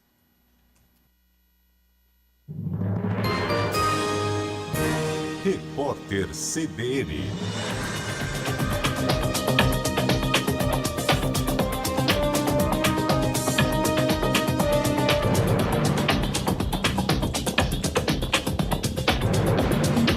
Quarta-feira, 5 de novembro de 2025. Termina hoje o Fórum de Líderes Locais, principal evento da agenda climática que antecede a COP30. A cúpula é realizada desde o início da semana no Museu de Arte Moderna do Rio de Janeiro. Nessa quarta, já foi anunciado um fundo de aproximadamente R$500 milhões para estimular o Brasil a acelerar a transição do transporte público para um modelo limpo. A ideia é gerar um aumento de 235% na frota elétrica atual do país. O acordo foi firmado entre a Bloomberg Philanthropies, organizadora do evento, o governo federal e um banco. As cidades do Rio de Janeiro, de Salvador, Curitiba e Belo Horizonte devem ser as primeiras beneficiadas. O STF volta a analisar hoje se é constitucional o reajuste no valor dos planos de saúde conforme a idade dos beneficiários depois dos 60 anos em contratos firmados antes da vigência do Estatuto do Idoso. A regra começou a valer no fim de 2003. O placar está em 7-2 para impedir os aumentos. A presidente do México, Cláudia Sheinbaum, foi vítima de assédio sexual enquanto caminhava por uma rua do centro da capital do país e cumprimentava apoiadores. A líder mexicana estava a caminho de um evento público perto do Palácio Presidencial. Um vídeo do episódio viralizou nas redes sociais. O agressor foi detido. A Bolsa de Valores de São Paulo opera em baixa de 0,23% aos 150.356 pontos. O dólar comercial está em ligeira alta de 0,01%, cotado a R$ 5,39. O euro vale R$ 6,20, elevação de 0,15%. Os investidores aguardam a decisão sobre a taxa básica de juros da economia brasileira. O Comitê de Política Monetária do Banco Central do Brasil anuncia hoje como ficará a Selic. Segundo o mercado financeiro, o atual patamar de 15% deve ser mantido pela terceira vez seguida. É o patamar mais alto em quase 20 anos. O início do ciclo de corte dos juros está previsto para janeiro. No horário de Brasília, 10h33.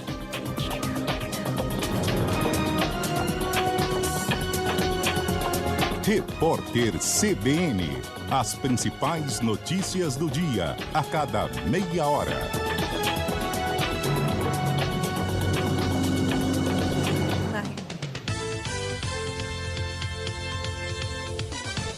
Esta última meia hora do CBN João Pessoa teve o oferecimento de Faculdades Nova Esperança. Ensino com excelência. Compromisso com você. Já estão abertas as inscrições para o vestibular de medicina da FAMENE. Na Paraíba, a FAMENE é referência em ensino e excelência em estrutura. Única com 10 programas de residência médica no estado. E a que mais aprova médicos em residências por todo o Brasil. O seu futuro na medicina começa agora. Inscreva-se em famene.com.br.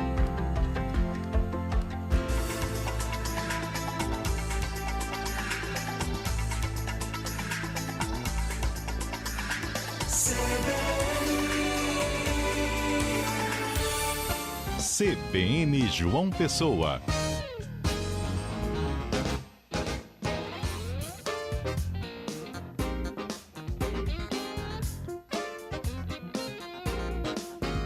São 10 horas e 34 minutos. Os cuidados com a saúde começam muito antes de um atendimento médico, tá? A gente muitas vezes não pensa nisso, mas o produto que chega para você no supermercado, remédio na farmácia, vacinas, tudo aí, né, passa pela Agência Estadual de Vigilância Sanitária da Paraíba, que é a AGVISA. Então, para entender melhor como é que está sendo conduzida a fiscalização, como é que irregularidades são encontradas, o que é que o consumidor deve observar na hora de comprar medicamento, alimentos e outros produtos, a gente conversa a partir de agora com o diretor-geral da AGVISA, Geraldo Moreira. Geraldo, seja muito bem-vindo à CBN. Bom dia. Bom dia a toda a equipe da Rádio CBN João Pessoa, Caio, João Paulo e Luciano. É um prazer estar aqui, trazer um pouquinho do que é vigilância sanitária na Paraíba, o que está acontecendo e como se faz. A gente estava conversando já aqui antes da entrevista começar, né? E o senhor estava falando de como é amplo o trabalho da AGVISA. No imaginário popular, o que se imagina tem um restaurante com a cozinha meio suja, vou chamar a vigilância sanitária. Se pensa na vigilância sanitária muito nesses casos de cuidado dos espaços, mas o trabalho é muito mais amplo. Queria que o senhor explicasse primeiro um pouco qual é o trabalho da AGVISA e qual a importância da AGVISA para a saúde pública, para a saúde de todos nós. A AGVISA, ela é uma autarquia do governo do estado da Paraíba, ligada à Secretaria de Estado da Saúde, e hoje a AGVISA possui na sua totalidade 75 pessoas. Essas 75 pessoas é quem toca hoje a vigilância sanitária no estado da Paraíba. Por quê? Os municípios de João Pessoa e Campina Grande, dentro da descentralização do Sistema Nacional de Vigilância Sanitária, da forma que a Anvisa passa para nós a responsabilidade, nós do Estado passamos para os municípios a responsabilidade dentro dos municípios. Tirando-se um detalhe, dependendo do grau de risco, os municípios não têm equipe técnica para abranger, para cobrir aquela área, e aí é onde a AGVISA entra também dentro dos territórios dos municípios. Mas, no geral, nós podemos dizer que fazemos os 223 municípios do estado da Paraíba. E aí o senhor falava assim, da bala que o seu filho come até a transfusão de sangue, tudo passa pela AGVISA. Me dá esse panorama, aqui para o nosso ouvinte também. Então, a vigilância sanitária ela é muito ampla mesmo. Ela passa vários continentes, podemos dizer assim. E o que é que acontece? Para a produção, para a fabricação de um bombom, de um chocolate, todos esses produtos, todos esses açúcares, todos esses insumos, tudo isso tem um contexto de saber se aquilo ali estão próprios para ser produzidos, se estão armazenados, se estão adequados, próprios para ser produzido aquele alimento. Tá? Como da mesma forma, eu vou ao ponto mais extremo, a um transplante de coração. Será que aquele centro cirúrgico está preparado, está higienizado, está dentro dos padrões? Será que tem os equipamentos necessários dentro daquele centro cirúrgico para que possa, numa ocorrência, num evento adverso que possa acontecer com aquele paciente, será que tem como eu agir de imediato para conter algum evento que possa acontecer com aquele paciente? Então, esse é o olhar da vigilância sanitária. A vigilância sanitária, costumo dizer, cuida desde a produção de uma bala, de um chocolate, até um transplante de coração, onde nós observamos e acompanhamos todo esse trajeto. Então, nós temos inspetores sanitários desde a parte de alimentos até a parte de saúde. Então, é muito, muito complexa essa parte. Nós temos a parte também, você imagina uma pessoa... nós tivemos agora o Outubro Rosa, e temos alguns caminhões e alguns mutirões que é onde fazem o trabalho de identificação de algumas mulheres com problema na mamografia. Será que esses veículos e esses equipamentos estão adequados, estão dentro dos padrões aceitáveis para que na hora de um médico ler uma imagem dessa, se está dentro do legal, para que ele não dê um resultado falso positivo ou falso negativo? Esse é o papel da vigilância sanitária, né? Nós acompanhamos desde o equipamento, a qualidade do equipamento, o teste do equipamento, até os resultados dos exames. Esse é o papel da vigilância. Então, você vê, nós saímos do alimento, passamos pela parte de imagem, ultrassonografia, mamografia, tomografia, todos esses equipamentos, tudo isso é fiscalizado e acompanhado pela vigilância sanitária. E a Agevisa na Paraíba tem feito todo esse papel.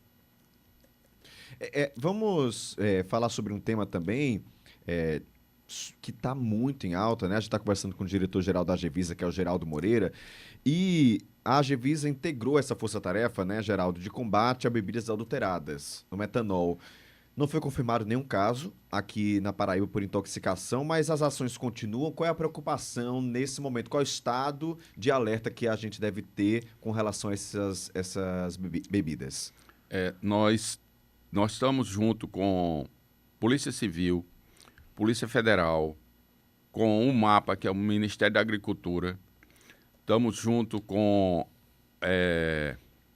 o PROCON estadual, né? Toda essa força-tarefa, como você mesmo disse, para que esses casos notificados, pessoas que adentram as UPAs e as unidades de saúde ou hospitalar e apresentam sintomas que levam a imaginar-se ser produzido pela questão do uso do metanol, que não é o caso da Paraíba, que todos os casos foram descartados, foram passados por exames. Os óbitos que houveram foram descartados junto ao IML, tá? Não houve presença de metanol nessas bebidas, mas sim por outros problemas que o ser humano, aquela pessoa que chegou a falecer, já tinha adquirido esse problema e trouxe justamente ao óbito, mas não pelo metanol, mas sim nós temos plantões, nós temos pessoas ligadas ao sistema dia e noite, para todos os hospitais que adentram essas pessoas com esse sintoma, nós de imediato acionamos nossa equipe e aí sim a gente vai. O que é que se faz? Primeiro, pega a ficha de entrada no hospital, ou na UPA, ou na unidade de saúde, que ele entre. Segundo, o que é que ele estava bebendo, aonde e com quem? Quem eram as companhias? Tem um protocolo, então. Tem um protocolo, né? E no caso, se essa pessoa vier a óbito, nós acionamos a Polícia Civil, o Departamento de Polícia Científica, para que esse corpo possa ser recolhido e, de imediato, começar a fazer os testes, se foi causa do metanol ou não. Na Paraíba, nós, graças a Deus, nós temos cachaça de boa qualidade. Nós somos altos produtores, nós temos cachaças premiadas, né? E aí a gente não pode demonizar essas empresas, esses alambiques, essas cachaçarias, na verdade. Mas lembrando que as pessoas que compram dessas cachaçarias, elas visam um lucro. Então você imagina, eu comprar 200 litros de cachaça de boa qualidade, mas eu tenho que ter um lucro. E qual o lucro? O lucro é que eu vou botar água e açúcar e fazer 300 litros. De 200 eu faço 300. E muitas vezes, quando eu boto água e açúcar, esse é o prejuízo mínimo. que eu posso levar ao ser humano, mas aí eu posso botar o metanol ou o etanol para querer ganhar muito mais no volume dessas bebidas. Mas, graças a Deus, na Paraíba, nós estamos sob controle, não temos casos identificados ainda, as suspeitas já foram descartadas, né? E nosso sistema está ligado dia e noite, todo momento tem gente olhando o sistema se algum paciente deu entrada em alguma unidade de saúde com esse risco. Estamos conversando com Geraldo Moreira, que é diretor-geral da Agência Estadual de Vigilância Sanitária. Geraldo, vamos falar agora sobre um outro ponto, né? É uma nota técnica da Agevisa, que autoriza receitas de antimicrobianos prescritas por profissionais de enfermagem. Quais são as restrições impostas para que os enfermeiros prescrevam medicamentos? Essa é uma briga antiga. Entre CRM, entre os conselhos, na verdade, entre os conselhos. Por quê? Porque dizia-se que os profissionais da enfermagem não poderiam prescrever. E, mediante uma resolução federal, foi autorizado que os profissionais da enfermagem prescrevessem. Prescrevesse o quê?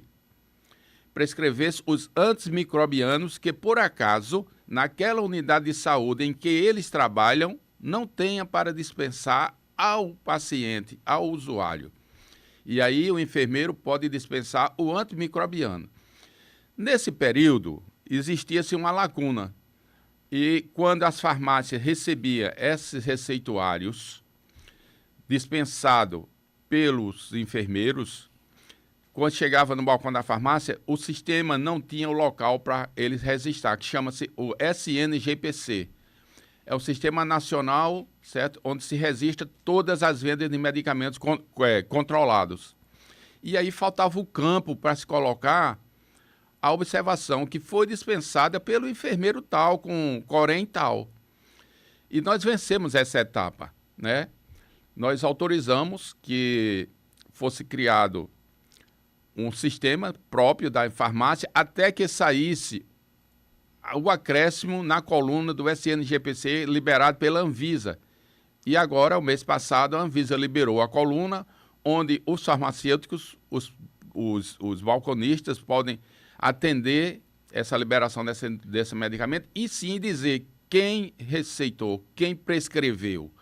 E aí nós estamos agora com tudo sobre vigilância, porque estava no ar. Como que um enfermeiro ia liberar um microbiano, mas que, na verdade, ele ia lançar onde? Registrar onde esse receituário? Ia ficar guardado dentro de uma gaveta, sem a gente saber quem comprou, quem não comprou aquela medicação? Hoje não. Hoje, o sistema da Anvisa já está liberado com a coluna onde o profissional do Corém vai ficar registrado que ele prescreveu aquela medicação. Quando a gente fala em antimicrobiano, entra o antibiótico aí nesse meio, nessa conta? O antibiótico faz parte. Faz parte dos antimicrobianos. Só para explicar para o nosso ouvinte que às vezes não sabe o que seria um antimicrobiano. Se trata de uma vastidão de medicamentos, né? É um termo mais amplo e o antibiótico estaria dentro disso aí também, né? Exatamente. Perfeito. Tá? Mas com base na medicação que não tenha para ser à disposição do usuário no posto. Na falta dessa medicação, o enfermeiro está autorizado a prescrever essa medicação para que ele possa ir numa farmácia e comprar. Recentemente, inclusive, a farmácia aqui de João Pessoa teve toda a área dos psicotrópicos interditada. O que é que pode levar a uma interdição como essa? Os medicamentos são apreendidos? Como é que acontece? Qual é o procedimento?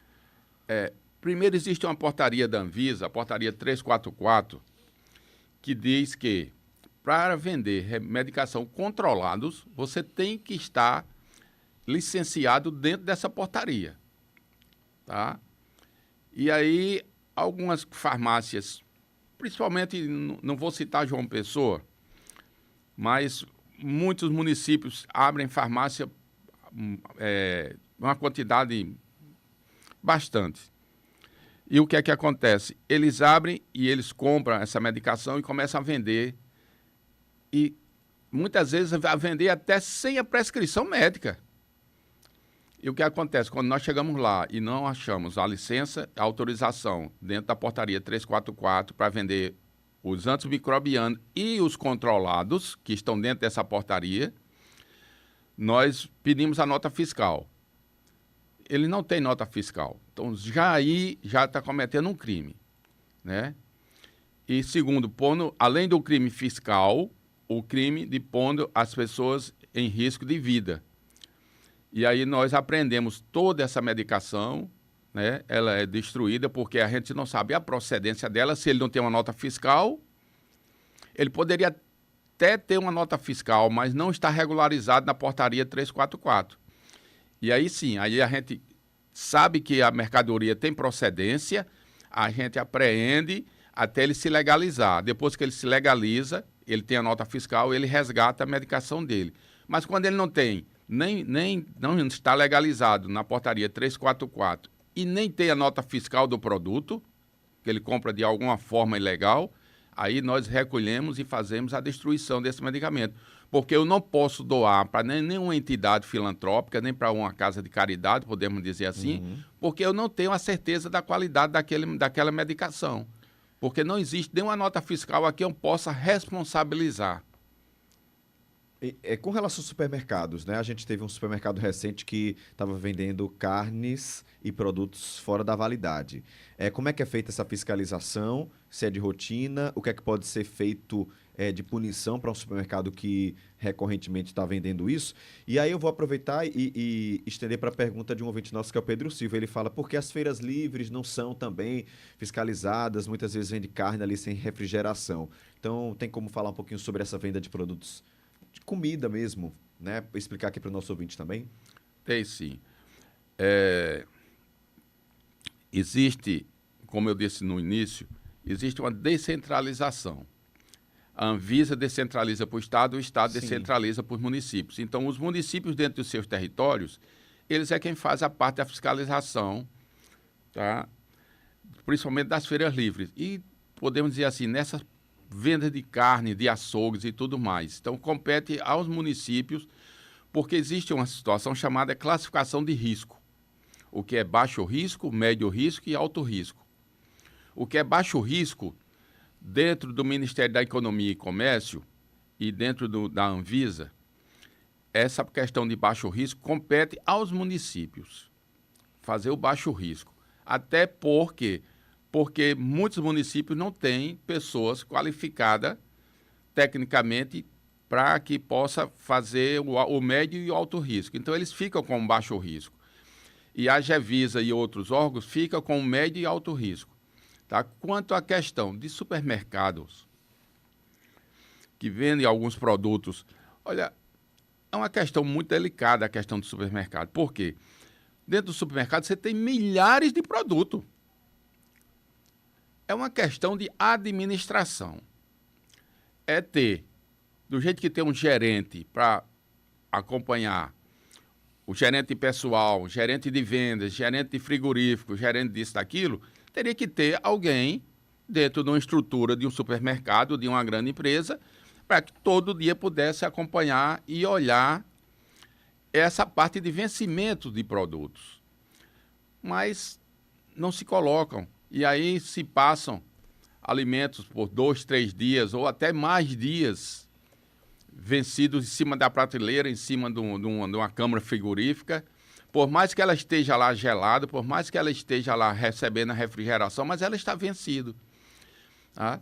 Ela perde a propriedade, aquele alimento perde a propriedade. Quando não estraga, ele perde a sua propriedade. Da mesma forma são as medicações vencidas. As medicações vencidas, elas perdem a sua propriedade. Você tomar um antibiótico dentro de um vencimento em que ele lhe dá uma garantia de uma ação de 100%, se ele está vencido, ele não vai lhe dar 100% de garantia do seu tratamento. Ele vai cair aqui. Um controle. O mercado tem que ter o controle interno. O controle interno.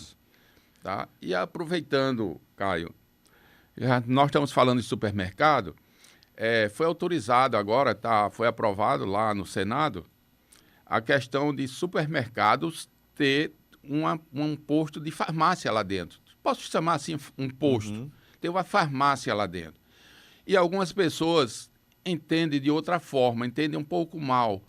Mas isso vai estar nas prateleiras do supermercado? Não, pessoal, não vai estar. Isso vai ter um ambiente dentro de um supermercado com divisões, do jeito que é uma farmácia, em que o usuário não entra na farmácia e fica pegando em certas medicações, em certos produtos, dentro do supermercado da mesma forma. Vai ter um ambiente separado, controlado, em que vai ter uma pessoa para atender ao seu pedido. É só para que você não saia do supermercado e tem que andar 2 quilômetros, 5 quilômetros ou muito mais para comprar uma medicação para combate a uma dor de cabeça. Lá dentro do supermercado você vai encontrar esse produto.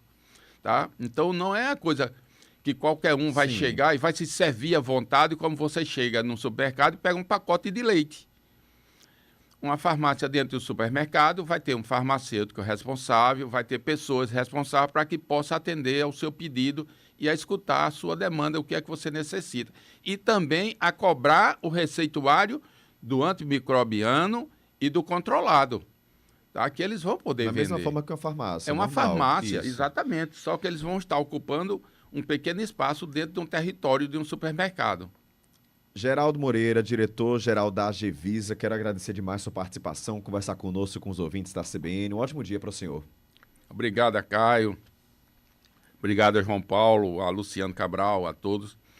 E a Agevisa está de porta aberta. A Agevisa tem um telefone 3218-5937, esse é o telefone que você pode se comunicar. Temos a nossa ouvidoria, temos o nosso site na Agevisa, em que você pode fazer a sua denúncia. Nós somos parceiros da população. A grande preocupação do governador João Azevedo é que nós façamos vigilância sanitária dia e noite, que a população não fique desamparada desse serviço da vigilância sanitária. Essa é uma preocupação. A Agevisa faz o papel de vigilância. Vigilância sanitária é SUS, e é o que nós fazemos.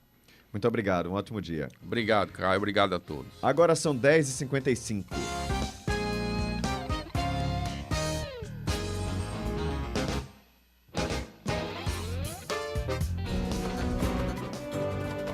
Denise Delmiro já prontíssima para o JPB1. Sim. Com muita notícia aqui na bancada da CBN. Bom dia, Denise. Bom dia, Caio. Bom dia, ouvintes da CBN. Vou passar aqui rapidinho só para mandar um alô para meu povo de Mangabeira. Zona Sul tem JPB1 na rua, minha gente, aí hoje. Karine Tenório, Caio, já está lá no Mercado Público de Mangabeira com corte de cabelo gratuito para você ficar bonito e o trio de forró animado. Então, meu pedido é esse. Já chegue lá no Mercado Público de Mangabeira e apareça ao vivo no JPB1 às 11h45 com muita diversão e muita animação no nosso JPB1 na rua. 15 para o meio-dia. Isso. Valeu, Denise. Beijo. Até mais. Agora, 10h56. CBN Motor, com Nick Lins.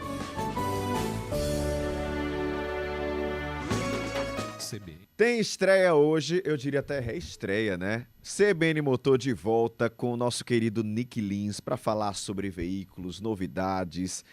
Um espaço, inclusive, aberto para os nossos ouvintes mandarem sugestões, fazerem perguntas. Nick, seja muito bem-vindo novamente. Bom dia para você. Obrigado, Caio. Muito bom dia. Caio, Luciano, amigos e ouvintes da rádio que toca notícia. Muito feliz de estar aqui de volta com vocês. Falar sobre um tema que o brasileiro gosta, né? Carros, motos e motores, hein, Caio? Com certeza. E um tema que você já sugeriu pra gente, né, falar hoje é sobre uso de celular nas motocicletas, porque tem uma polêmica relacionada a isso, é? Na verdade, recentemente viralizou um vídeo aí na internet onde um agente de trânsito acaba autuando um motociclista porque ele foi abordado aí com o celular acoplado, fixado à queixeira do capacete. E aí já viu na internet como é, então já vieram vários conteúdos, o pessoal dizendo, não pode mais usar telefone celular, nem acoplado no celular e nem acoplado ali também no guidão da motocicleta. Acoplado aqui na no queixeira, capacete, exatamente, capacete, no capacete e nem no guidão da motocicleta. E aí, pode ou não pode? Essa é a polêmica. Então vamos esclarecer isso de uma vez por todas. Então vamos lá. Vamos deixar logo claro que o uso de GPS, Caio, com o celular fixado no guidão da moto não é considerado infração. Ou seja, pode sim utilizar sem problema algum, fixar o celular no guidão da moto não é infração. Ocorre que a confusão é gerada pelo artigo 169 do Código de Trânsito Brasileiro, que classifica como uma infração leve dirigir sem atenção ou sem os cuidados indispensáveis à segurança. Neste caso, a interpretação, Caio, ela é genérica. O condutor, então, deve se atentar em, ao usar o celular no capacete, ter cuidado em não deixar o aparelho em seu campo de visão. Isso pode realmente gerar a interpretação do agente de trânsito e você ser autuado aí no artigo 169. Vale lembrar também que quaisquer interação com o celular durante a pilotagem também é infração. Então, quer ver uma coisa bem comum que a gente vê? O motociclista com o celular ali enfiado no capacete. Isso já é infração. Já é infração. Outra coisa que também não pode, o fone de ouvido, mesmo que seja de um lado só, também não pode. E também, se o condutor estiver interagindo, ou seja, usar o GPS, ele pode. Agora, se ele tocar na tela durante a pilotagem, já caracteriza ali um movimento, ou seja, ele está interagindo com o equipamento, portanto, não pode. Muita atenção com isso aí. E espero que tenha esclarecido essa questão, né? Com certeza. Nick, outro assunto que a gente sempre conversava aqui, né? Você falava muito dos lançamentos, chegada dos elétricos. É uma realidade agora, né? Tem elétrico para todo canto que você olha. Hoje não dá mais para saber o nome das marcas e dos carros que circulam nas ruas, porque tem muito marca de carro elétrico aqui. 2026 tem novidade? Tem possibilidade de aumento desse mercado por aqui? É isso aí, Caio. O ano de 2025 realmente começou muito aquecido, com o crescimento no primeiro semestre, impulsionado aí pela chegada de novos modelos e pela também eletrificação, que era um tema que a gente sempre trazia por aqui. Tivemos lançamento de novos elétricos da GWM, BYD, GAC, a recente chegada também da Geely aqui no Brasil, a própria Chevrolet também trazendo seus veículos elétricos, como a Equinox, Blazer EV e também o novíssimo Chevrolet Spark, né? Além disso, ainda tivemos o novo Kicks, Volkswagen Terra, Audi A5, a GWM também diversificando o portfólio com picapes a diesel, ou seja, uma marca que começou como híbrido e elétrico, trazendo veículos a diesel. Enfim, facelift do Chevrolet Onix, Tracker e tantos outros. De fato, o mercado viu uma expansão, sobretudo em veículos elétricos e híbridos, com mais lançamentos em diferentes segmentos. Mas o carro flex ainda continua dominante. E quer saber, Caio, amigos ouvintes, com o retorno do Salão do Automóvel, que partiu ali no começo da pandemia e que retorna agora, nesse mês que nós estamos, agora acho que dia 20 a 30 de novembro, o mercado começa a se reaquecer novamente. Portanto, ainda estão previstos lançamentos para esse ano, como o Renault Boreal, o novo Kia Sportage, Honda WRV, o facelift, que é aquele tapa no visual aí do Jetta GLI, e o tão esperado Yaris Cross. Até mesmo o novo Chevrolet Captiva também, que está sendo muito aguardado, porque também será 100% elétrico. E tudo isso ainda previsto, esses lançamentos, para esse ano, aliás, de 2025. Por isso, não à toa, Caio, estamos voltando aqui com a nossa coluna CBN Motor. Como eu falei no início, é um tema que o brasileiro realmente gosta, falar de carros, motos e motores. Nick, seja muito bem-vindo mais uma vez. A gente está feliz demais no retorno dessa coluna. A gente sabe que o nosso ouvinte também adora. Então, você tem dúvida sobre carro, sobre moto, sobre lavagem, sobre tendência, manda pra gente. 981324088. Eu já encaminho pra Nick, a gente faz a coluna aí inspirada dos nossos ouvintes também, mas ele vai estar sempre trazendo novidade, né, Nick? Isso aí, sempre atualizando aí vocês. Muito obrigado, tá? Até mais. Muito obrigado, até mais, pessoal. Agora, 11h02.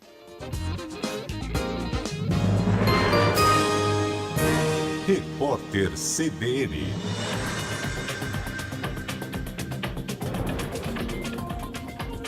Quarta-feira, 5 de novembro de 2025. A união sem registro civil ou religioso tornou-se pela primeira vez a forma de relacionamento mais comum no Brasil. O censo 2022 revelou que esse tipo de vínculo foi o favorito de 38,9% das pessoas que vivem em relação conjugal. Por outro lado, os casamentos civil e religioso caíram de 49,4% em 2000 para 37,9%.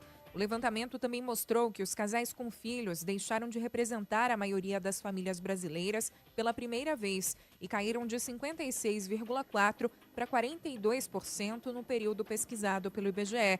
Já o índice de casais sem filhos quase dobrou, ao subir de 13% para 24,1%. O governo do Rio de Janeiro estima que mais de 200 suspeitos de fazer parte do Comando Vermelho conseguiram fugir da operação de terça-feira da semana passada nos complexos da Penha e do Alemão, na zona norte da capital fluminense. O cálculo foi feito pela CBN e é baseado nas informações enviadas pelo governador Cláudio Castro ao Supremo Tribunal Federal. A reportagem teve acesso à íntegra do relatório. Segundo o texto, cerca de 500 criminosos participaram dos confrontos com as forças de segurança. 117 morreram, 99 foram presos e 10 adolescentes apreendidos. A Suprema Corte dos Estados Unidos julga nesta quarta-feira a legalidade do regime de tarifas imposto pelo presidente Donald Trump. Os juízes analisam o recurso do republicano contra a decisão de um tribunal de instância inferior. A Justiça entendeu que muitas das taxas ultrapassaram os limites. Na Cobasi, seu pedido é entregue em até 1 hora com o Cobasi Já. Comprou, chegou sem atrasar a rotina.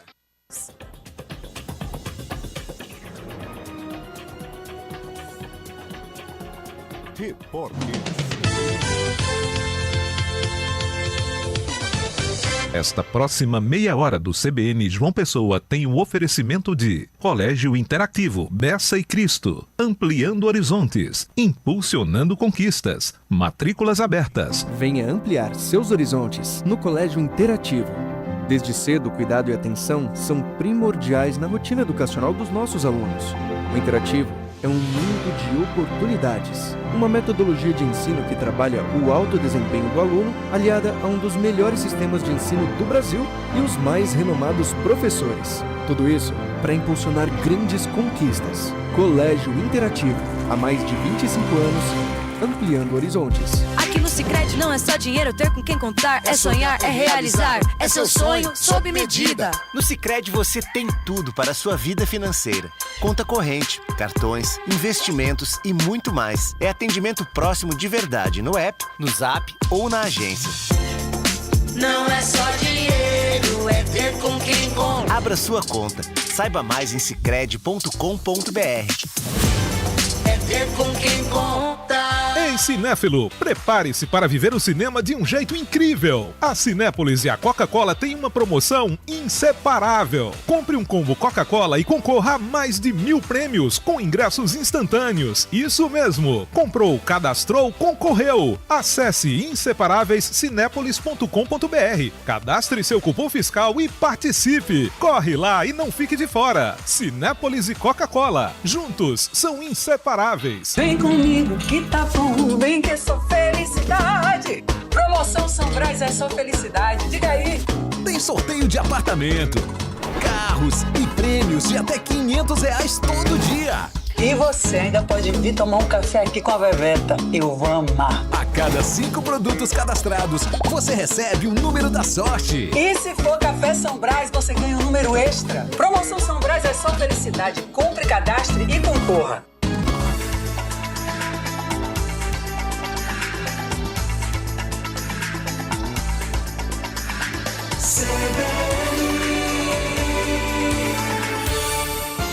CBN João Pessoa. Apresentação: Caio Ismael.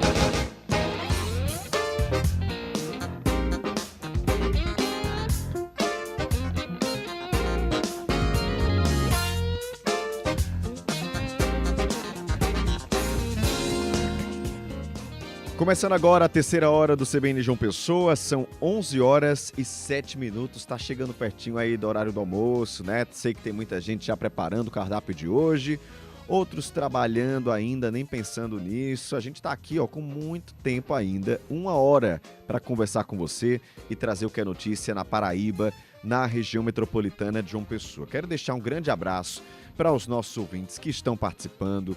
Ó, o João mandou aqui um áudio, não consegui ouvir ainda, tá, João? Mas assim que puder, converso com você. Tem também a Dayana falando aí sobre o concurso de Conde. O Ministério Público pediu para a Prefeitura fazer troca dos professores por professores aprovados até zerar a lista. E a última convocação foi em junho. Até o momento não teve nenhuma outra nomeação. A Leandro, o pessoal reclamando, agora reclamando também de Conde. Coisa chata, né? O pessoal fazer concurso e tem que ficar cobrando a Prefeitura fazer o seu papel. Muito obrigado, Dayana, pela participação. Um abraço também para o Rildo Alves, participando aqui com a gente. A Tereza dizendo bom dia, tô na escuta, um ótimo dia para a bancada, vocês são magníficos. Um abraço para você. O seu Wagner Souza também dizendo que linha 503 do Padre Zé tá demorando muito. Alessandro Garrido também participando com a gente, pedindo um alô para o professor do Senac, Jefferson Ricardo, está nos ouvindo nesse momento. Um grande abraço, professor de TI, para você, Alessandro, e para o seu professor também. O Cícero também participando aqui com a gente, mandou um áudio, já prometo colocá-lo no ar, tá? E a gente vai seguindo por aqui com muita participação e com muita informação para você também. Agora são 11h09. Momento do Esporte, com Juliana Bandeira.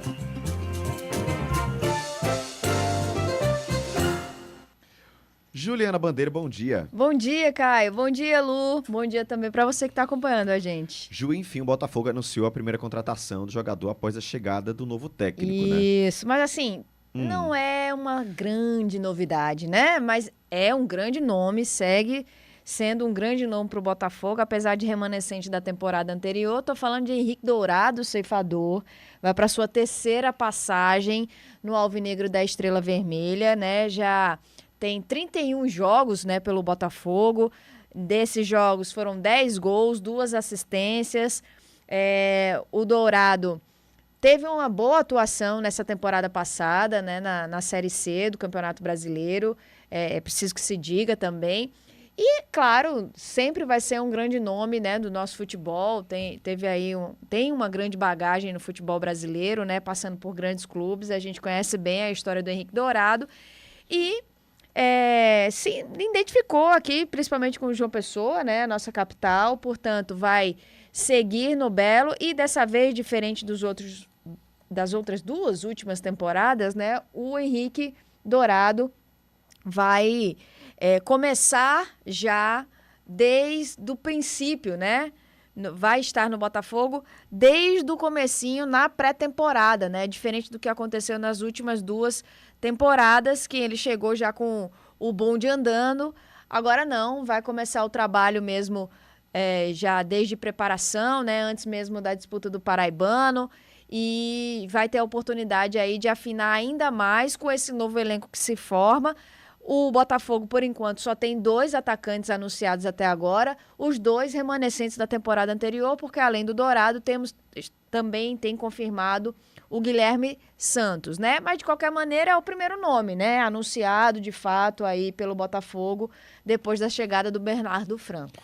Mas nada de super jogadores, jogadores da Série B, porque havia essa promessa, falando em Henrique Dourado, ele é um grande nome, né? Mas já estava. Então, o que a gente está esperando é essas contratações. Agora, depois do que o Bernardo Franco falou na coletiva, né, de que não estava aí preocupado se era de A, de B ou de C, se tinha ou não acesso. Mudou o discurso. Também acho que também acho que já é uma preparação para o torcedor também não esperar grandes nomes, né? O torcedor já não estava esperando.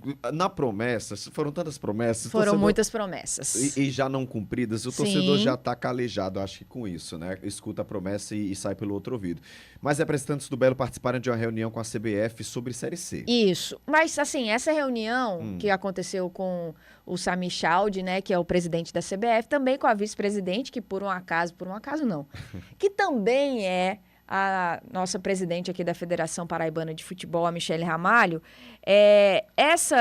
pelo que a gente foi informado, né, não houve nenhuma grande novidade nessa reunião, é mais para ajuste mesmo, para afinar os discursos, enfim, e deixar os clubes e as federações na mesma página, porque a gente já sabe, né, desde o anúncio da CBF dos calendários das 4 divisões do Campeonato Brasileiro, a gente já sabia que este ano teríamos apenas o rebaixamento de 2 clubes na Série C, né, porque há aí uma intenção de que ao longo dos anos haja um número diferente, né, um número maior de clubes dentro da terceira divisão.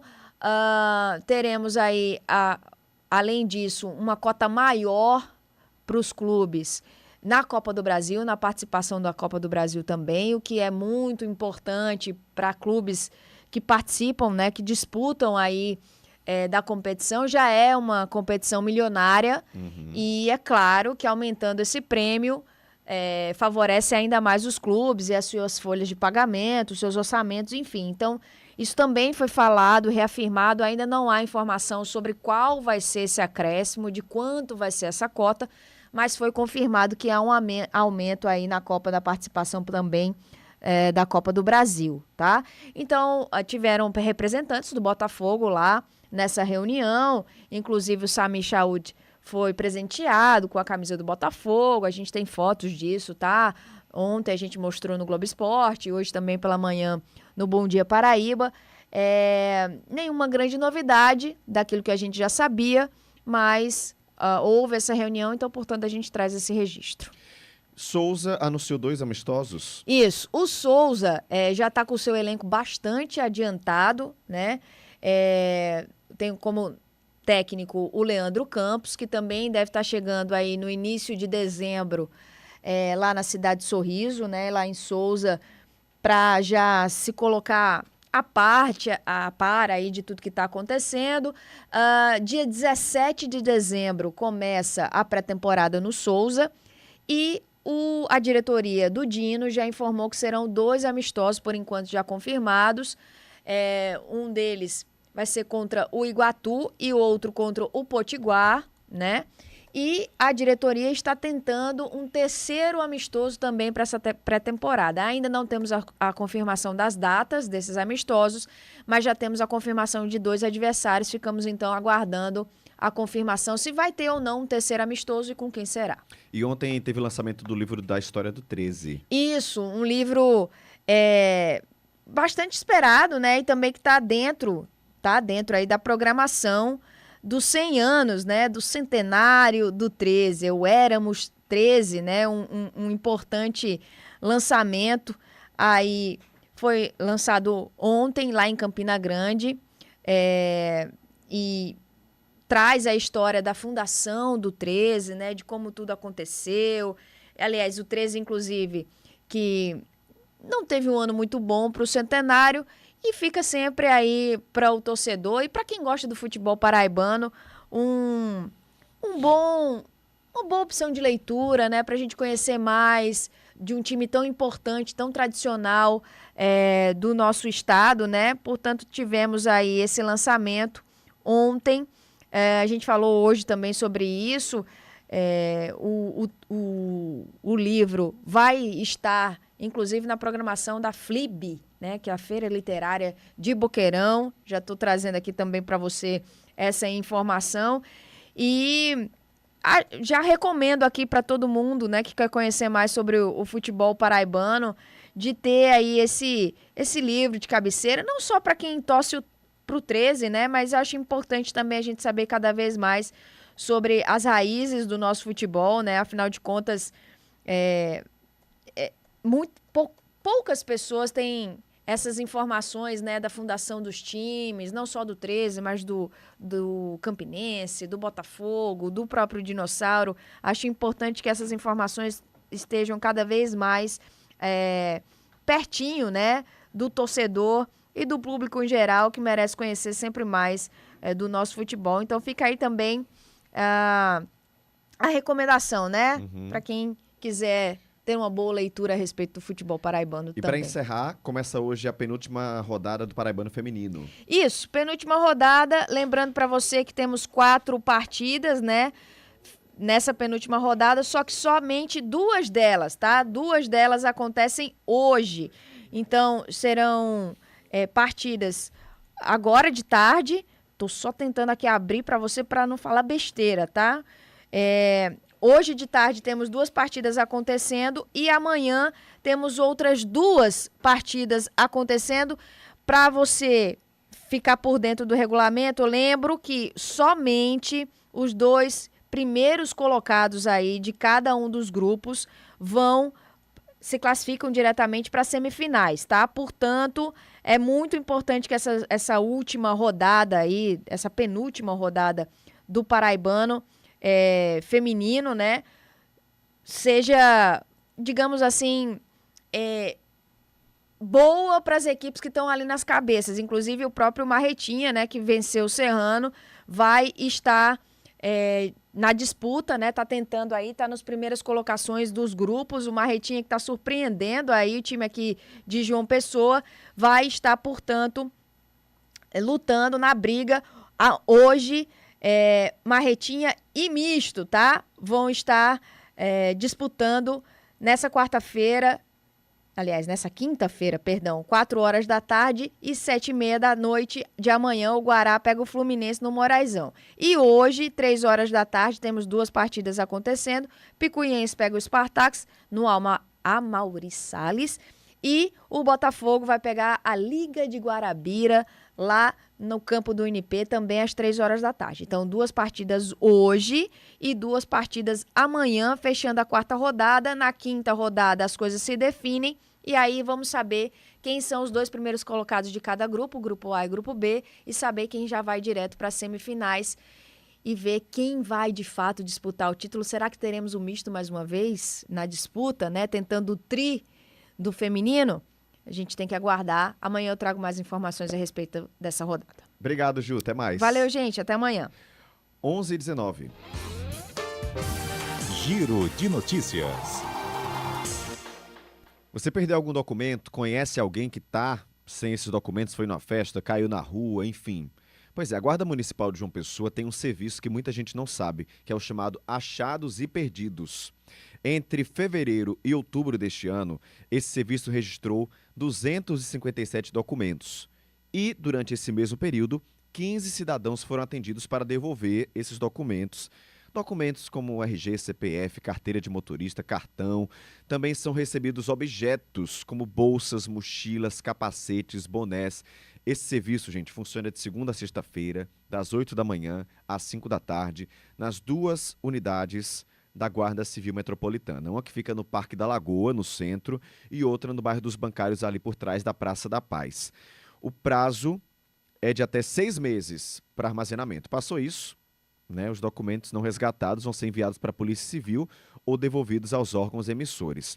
O atendimento pode ser feito presencialmente, nas bases da corporação ou de forma digital. Tem o WhatsApp 3213-7202. 3213-7202. Apesar de parecer número fixo, é o WhatsApp. Salva aí, fala, né? E se for um objeto, vai ter que comprovar que esse objeto é seu, né? Não adianta chegar lá dizendo, eu perdi uma bolsa e tentar pegar qualquer bolsa. Não dá. Tem que comprovar ali que isso é seu, tá? Outra informação importante, são 11h21, é que a Sedurb publicou no Diário Oficial do Município edital de convocação para comerciantes que queiram trabalhar nos eventos Celebra João Pessoa e Romaria da Penha. São para os ambulantes, tá? É justamente para ordenar o espaço, regularizar o uso do solo.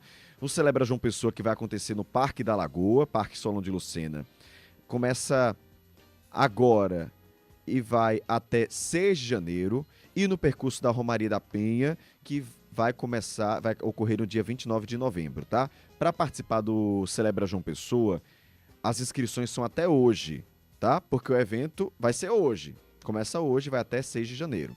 Então, você procura hoje, tá? Faz essa inscrição, e para quem quer trabalhar na Romaria da Penha, as inscrições vão até sexta-feira. De acordo com os editais, qualquer pessoa física, nacional ou estrangeira, mais de 18 anos, pode se habilitar para esses 2 chamamentos públicos, tá? As inscrições acontecem através da plataforma Undoc, presencialmente na divisão de controle e posturas, que fica ali no primeiro andar da SECAF, na Avenida Hilton Sotomayor, no José Américo, das 8 da manhã às 2 da tarde. São 11 horas e 22 minutos. Vamos falar sobre a volta do analógico. Pois é, tem sido uma tendência entre as novas gerações utilizar câmeras antigas, comprar vinil, fita cassete. Você sabia? Quem conta essa história pra gente é Guilherme Bezerra.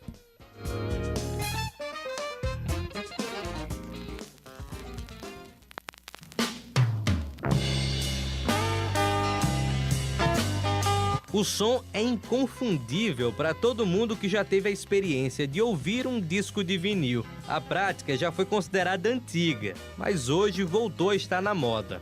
E quem impulsiona esse retorno são os jovens. Davi Estrela tem 17 anos e com 15 virou colecionador de vinil. Um hobby que ele acredita ser a experiência completa quando se pensa em ouvir música. Desde que eu era pequeno, eu tinha uma certa fixação com coisas analógicas. Eu colecionava quando eu era pequenininho, também eu comecei a minha coleção por Beatles, e aí eu tive um problema, acabei perdendo os discos e voltei em 2023. Também sou muito aficionado por mídias analógicas, como câmeras fotográficas, também o desenho, gosto muito de desenhar no analógico também. E essa fixação que eu vejo que a minha geração tem pelo analógico, acho que nutre muito do distanciamento que a gente teve, do contato em si, da relação de você pegar um disco e poder parar para escutar ele, você pegar um lápis, caneta, papel e poder fazer um desenho profissional. Eu considero o vinil como uma forma suprema de experienciar ela. Eu tendo contato com o vinil, não tenho somente uma pequena amostra do que seria o produto do que eu tô comprando, como seria com CD. Eu tô tendo uma obra de arte. A maior procura por esse produto aquece o mercado dos discos. Há um ano, Gutenberg Chaves abriu uma loja no Varadouro, aqui em João Pessoa. Desde então, tem se impressionado pelo número de jovens que se tornaram clientes dele. Tem aparecido mais pessoas jovens na loja do que pessoas assim de uma idade mais avançada, né? No começo eu recebia mais pessoas assim de 30, 40 anos, mas agora no momento tem muita gente jovem mesmo, mais gente lá de 17, 16 anos, sabe? Chegou um grupo de meninas lá na minha loja e passaram a manhã inteira lá olhando os discos, pedindo para escutar Charlie Brown Jr., pedindo para escutar Tribalistas, pedindo para escutar Legião Urbana, pedindo para escutar aquele Arctic Monkeys. E eu coloquei, aí depois chegou uma hora que eu disse, olha, vocês escutam o vinil há muito tempo? Elas disseram, não, a gente não tem vitrola, não. Eu digo, que loucura é essa? Aí elas disseram, não, porque a gente gosta de entender esse processo, isso é uma coisa fascinante. Como é que pode essa agulhazinha aqui nesse disco sair a música? Se engana quem pensa que os discos à venda são apenas do século passado. Diversos artistas novos apostam em lançamento na mídia física por causa da grande procura da nova geração. Por incrível que pareça, sai de tudo, né? Sai tanto esses cantores novos hoje, que o povo procura muito, né? Tipo aquela Marina Sena, Céu, mas também sai muito Gal Costa, vamos dizer assim, Legião Urbana, sabe? Hoje em dia, todo lançamento, praticamente internacional, ele sai em vinil. Também está saindo muito CD, mas assim, eu vejo isso na mídia internacional, que sai muito mais vinil do que CD. Eu acho que essa atração, né, tem muito a ver com o estilo de vida dos jovens hoje, né? Vamos dizer, antigamente, quando eu escutava disco e fazia seleções, pegava 2 músicas de um disco, uma música de outro, e fazia uma seleção numa fita cassete e escutava aquelas músicas que eu queria escutar. Hoje em dia eu vejo muita tendência da pessoa colocar o disco na vitrola e escutar o disco inteiro. Uma empresa que mapeia os hábitos de consumo pelo mundo divulgou uma pesquisa e cravou que essa é a geração mais nostálgica da história.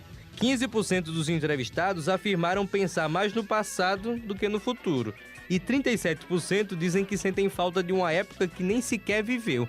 A psicóloga Daniela Ataíde explica o sentimento de saudosismo que toma conta desses jovens. O saudosismo dessa geração é em busca de algo bem mais real, experiências táteis, né? Nós estamos vivendo uma revolução tecnológica e eles têm acesso a isso muito mais cedo. Então, o que é que acontece? Eles também, de certa forma, desejam experimentar algo real, porque você hoje pergunta para um jovem, para uma criança, e ele olha para a rede social e ele já pergunta, será que isso é de verdade mesmo? Ou que é inteligência artificial? Então, quando eles crescem mais um pouquinho, eles retornam basicamente em busca de uma autenticidade, né? Funciona mais ou menos como um escape para a época percebida ser uma época mais simples, que tinha menos pressão social. Quando o grito do prazer açoitar o ar, Réveillon.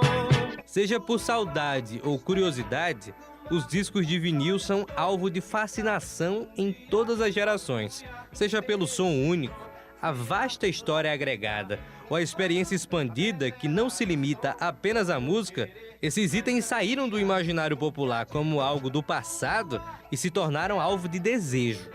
Um desejo misturado com a melodia e a poesia que só uma obra artística consegue oferecer. Reportagem Guilherme Bezerra. E aí, você prefere o analógico? Prefere o digital?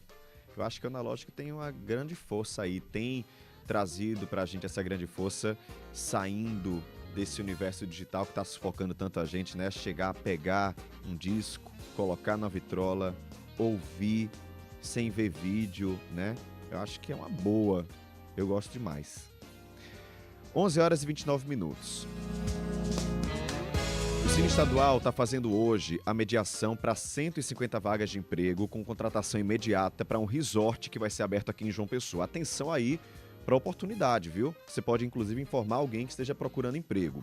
Os interessados têm que ir ao Cine Estadual, que fica na Duque de Caxias, aqui no centro de João Pessoa, até as 4h30 da tarde de hoje. Ou na Casa da Cidadania aí do seu bairro, levando documento pessoal e currículo atualizado para pegar uma carta de encaminhamento. O preenchimento dessas vagas segue até sexta-feira, tá?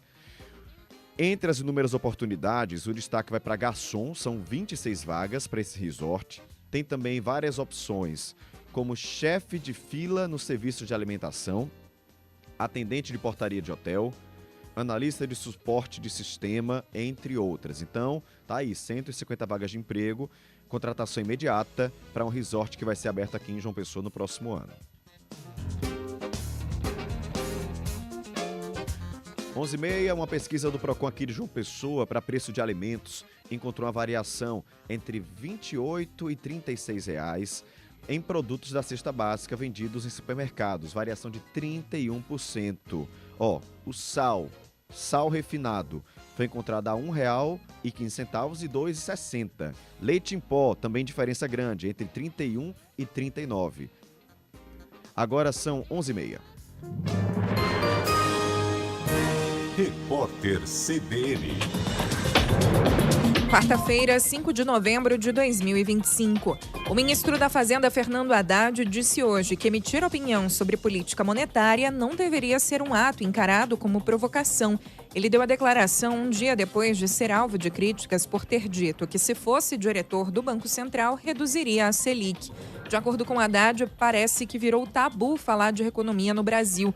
Hoje, o Comitê de Política Monetária do Banco Central anuncia como ficará a taxa básica de juros. Segundo o mercado financeiro, a Selic deve ser mantida em 15% pela terceira vez seguida, maior nível em quase 20 anos. O início do ciclo de corte está previsto para janeiro. Quase 80% das áreas de garimpo no Brasil são ilegais e boa parte delas faz parte de terras indígenas. A informação está num estudo publicado na revista científica Nature. De acordo com o MAP Biomas, o território usado para a atividade soma 2.400 quilômetros quadrados, o que equivale a quase 2 vezes o tamanho da cidade do Rio de Janeiro. O IBAMA afirmou ao portal G1 que, tanto em campo quanto via satélite, mantém diversas ações de fiscalização ao garimpo ilegal na Amazônia. Mais de 90 pessoas morreram em decorrência da passagem de um furacão pelas Filipinas, conforme dados compilados pela agência de notícias France Press. Segundo autoridades, a água já baixou e o desafio, a partir de agora, é remover os escombros que bloqueiam as estradas. Moradores e comerciantes começaram a calcular os prejuízos causados pelo fenômeno. No horário de Brasília, 11h. Notícias do dia, a cada meia hora.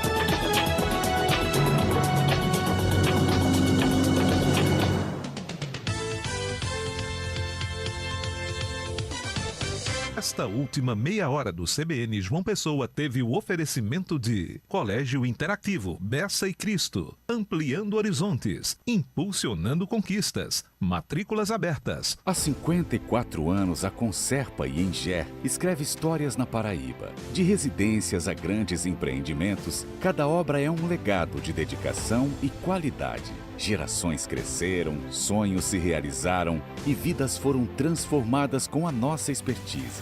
O Grupo Conserpa e Engé segue inovando com solidez e paixão por construir o futuro. Presente em toda a Paraíba, erguendo mais que estruturas, construindo histórias. CBN João Pessoa. Oferecimento Faculdades Nova Esperança. Ensino com excelência. Compromisso com você. Já estão abertas as inscrições para o vestibular de medicina da FAMENE. Na Paraíba, a FAMENE é referência em ensino e excelência em estrutura. Única com 10 programas de residência médica no estado. E a que mais aprova médicos em residências por todo o Brasil. O seu futuro na medicina começa agora. Inscreva-se em FAMENE. Nutrição e Saúde, com Érica Nóbrega. Nutricionista Érica Nóbrega, um ótimo dia para você. Bom dia, Caio. Bom dia a todo mundo. Um dia maravilhoso com esse sol lindo lá fora. Tá lindo mesmo, viu? A gente tá chegando ou voltando àquela fase, né, do sol, do céu azulzão, o sol torando no centro. Mas é bom. Verão que vem aí, hein? Érica, o que eu mais tenho ouvido, né, muita gente, na verdade mais tenho ouvido não, mas tenho ouvido muito, né, são pessoas dizendo, eita, fiz exame, tô pré-diabético. Tô pré-diabético, eu tenho escutado isso demais. E aí eu queria entender, porque eu sei que foi até uma sugestão de um ouvinte nossa, né, sobre esse tema. Uma pessoa pré-diabética, o que é que ela faz, hein? A alimentação ajuda ela a dar uns passinhos atrás ou só medicamento mesmo para dar jeito aí nessa pré-diabetes? Ajuda sim, Caio. E aí, aproveitando já, agradecer a Marisa esse tema que é maravilhoso, né? Mais uma vez ela chega junto com a escolha do tema. Eu quero dizer a você o seguinte, eu fico muito triste quando eu recebo um paciente que teve esse exame, que está lá, quase na marca, né, de ser diabético, e ele desaparece. Aí quando ele volta, ele já não está mais na marca de pode ser, ele já é diabético, e aí não tem jeito. Mas aí, a nutrição arruma, controla, tira você dessa marca? Tira. Anota aí o que é que você vai fazer se esse chapéu cabe aí na sua cabeça. Simbora. Uma das coisas mais importantes na nutrição é evitar que a glicose suba no sangue. E você já está com ela quase aí nessa história de altinha para que possa, daqui a pouco, te dar a condição de ser diabético, que você vai sair desse negócio. Observe que existem alguns alimentos que sobem rápido a açúcar no sangue e outros não. Anote aí, batata doce, inhame, feijão, aveia flocão, e isso não sobe tão rápido a glicose. E você vai comer sempre com uma proteína, certo? E aí você vai também, cada vez que você for comer alguma coisa, você vai botar a fibra junto. Então, onde é que tem fibra, minha gente?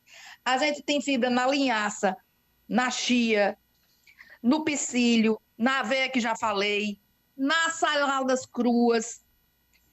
A banana verde, não sei se você já experimentou, mas é maravilhosa para tirar você dessa situação. E o que é banana verde, Érica? Gente, banana verde. É a banana verde. A casca verde. Você vai abrir, amassar e misturar com o que você quiser e botar para dentro. Tá complicado, Caio? Tá não, tá tudo certo, tudo tranquilo.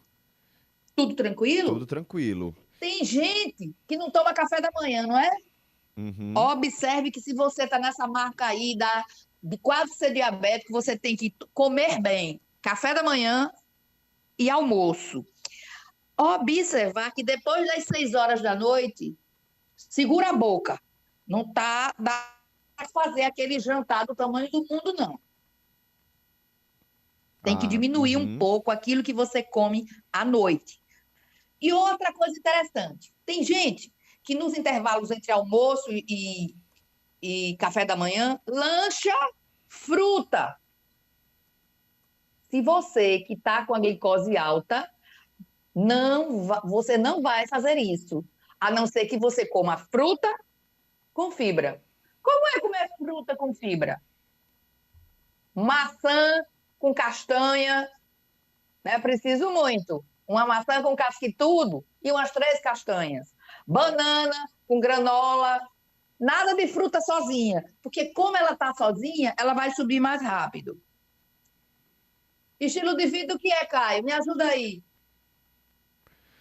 Atividade física, dormir bem, tomar água, não é isso? Isso aí. Tem que fazer esse dever de casa, minha gente. Para a pessoa que está com a glicose alta, malhar é tudo. Musculação é tudo. Puxar ferro é tudo. Se vira, dá até os pulos. Se não pode ir para academia, vai para a praia. A gente tem um mazão. Vai andar e tem como você se organizar com um personal que pode fazer um treino online para você. Então, não pode ficar aí parado, só esperando. E aí, será que no outro exame eu vou melhorar? E depois é que eu vou malhar? Se vira. Sim, então tem que cuidar logo, né, Érica? Não pode ficar esperando, como você disse. Logo para ontem. Tá me ouvindo, Érica? Por que tem que cuidar logo? Porque o corpo já está dando sinais que tem alguma coisa no metabolismo que não está bom.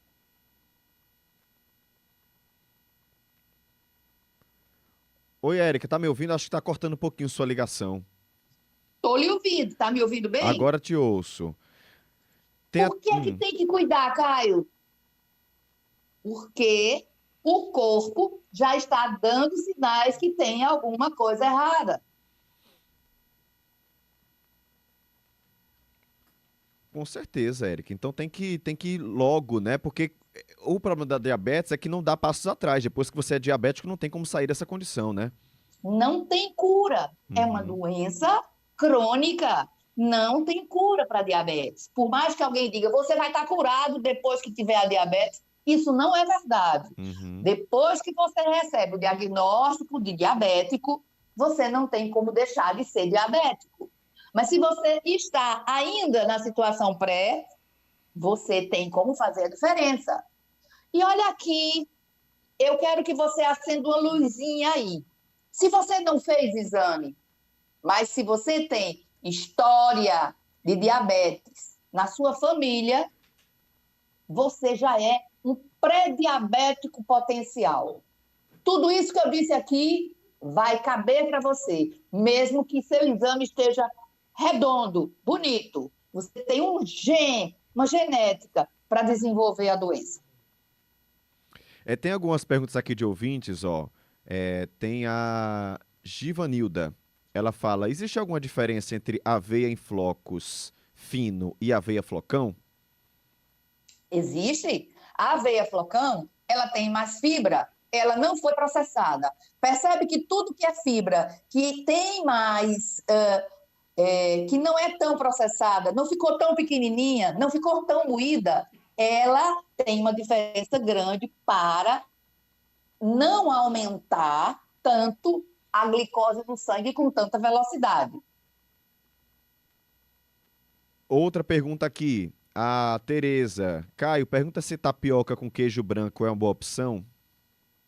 Tapioca, para quem tem pré-diabetes, jamais pode ser consumida só com manteiga. Tem que ser consumida com fibra, aquela verdurinha do refogado do ovo, cebola, tomate, pimentão e coentro. E se você vai sempre colocar uma proteína. Valeu para o queijo, valeu para o ovo, o frango, para a carne.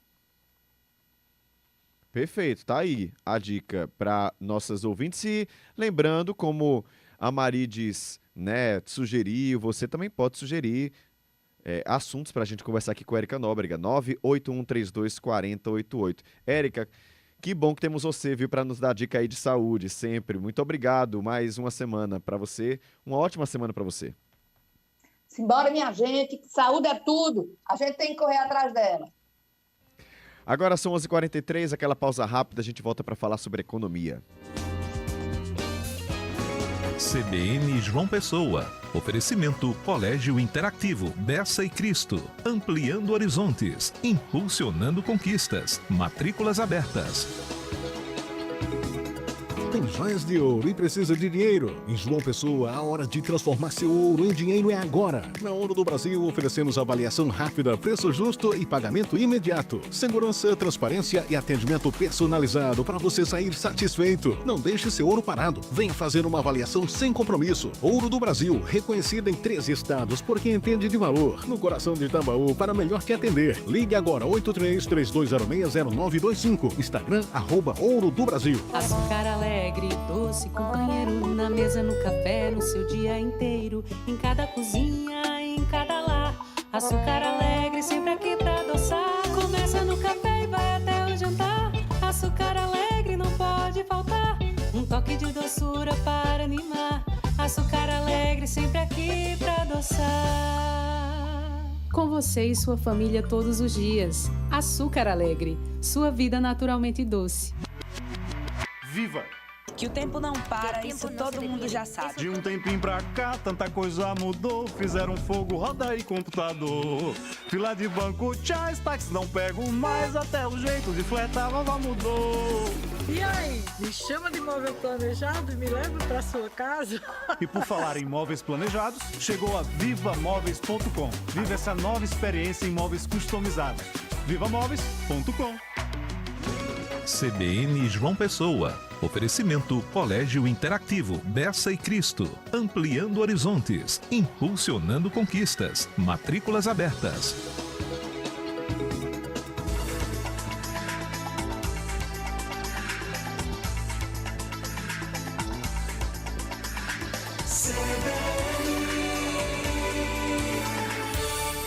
CBN João Pessoa. 11h45. CBN Economia, com Guilherme Bahia.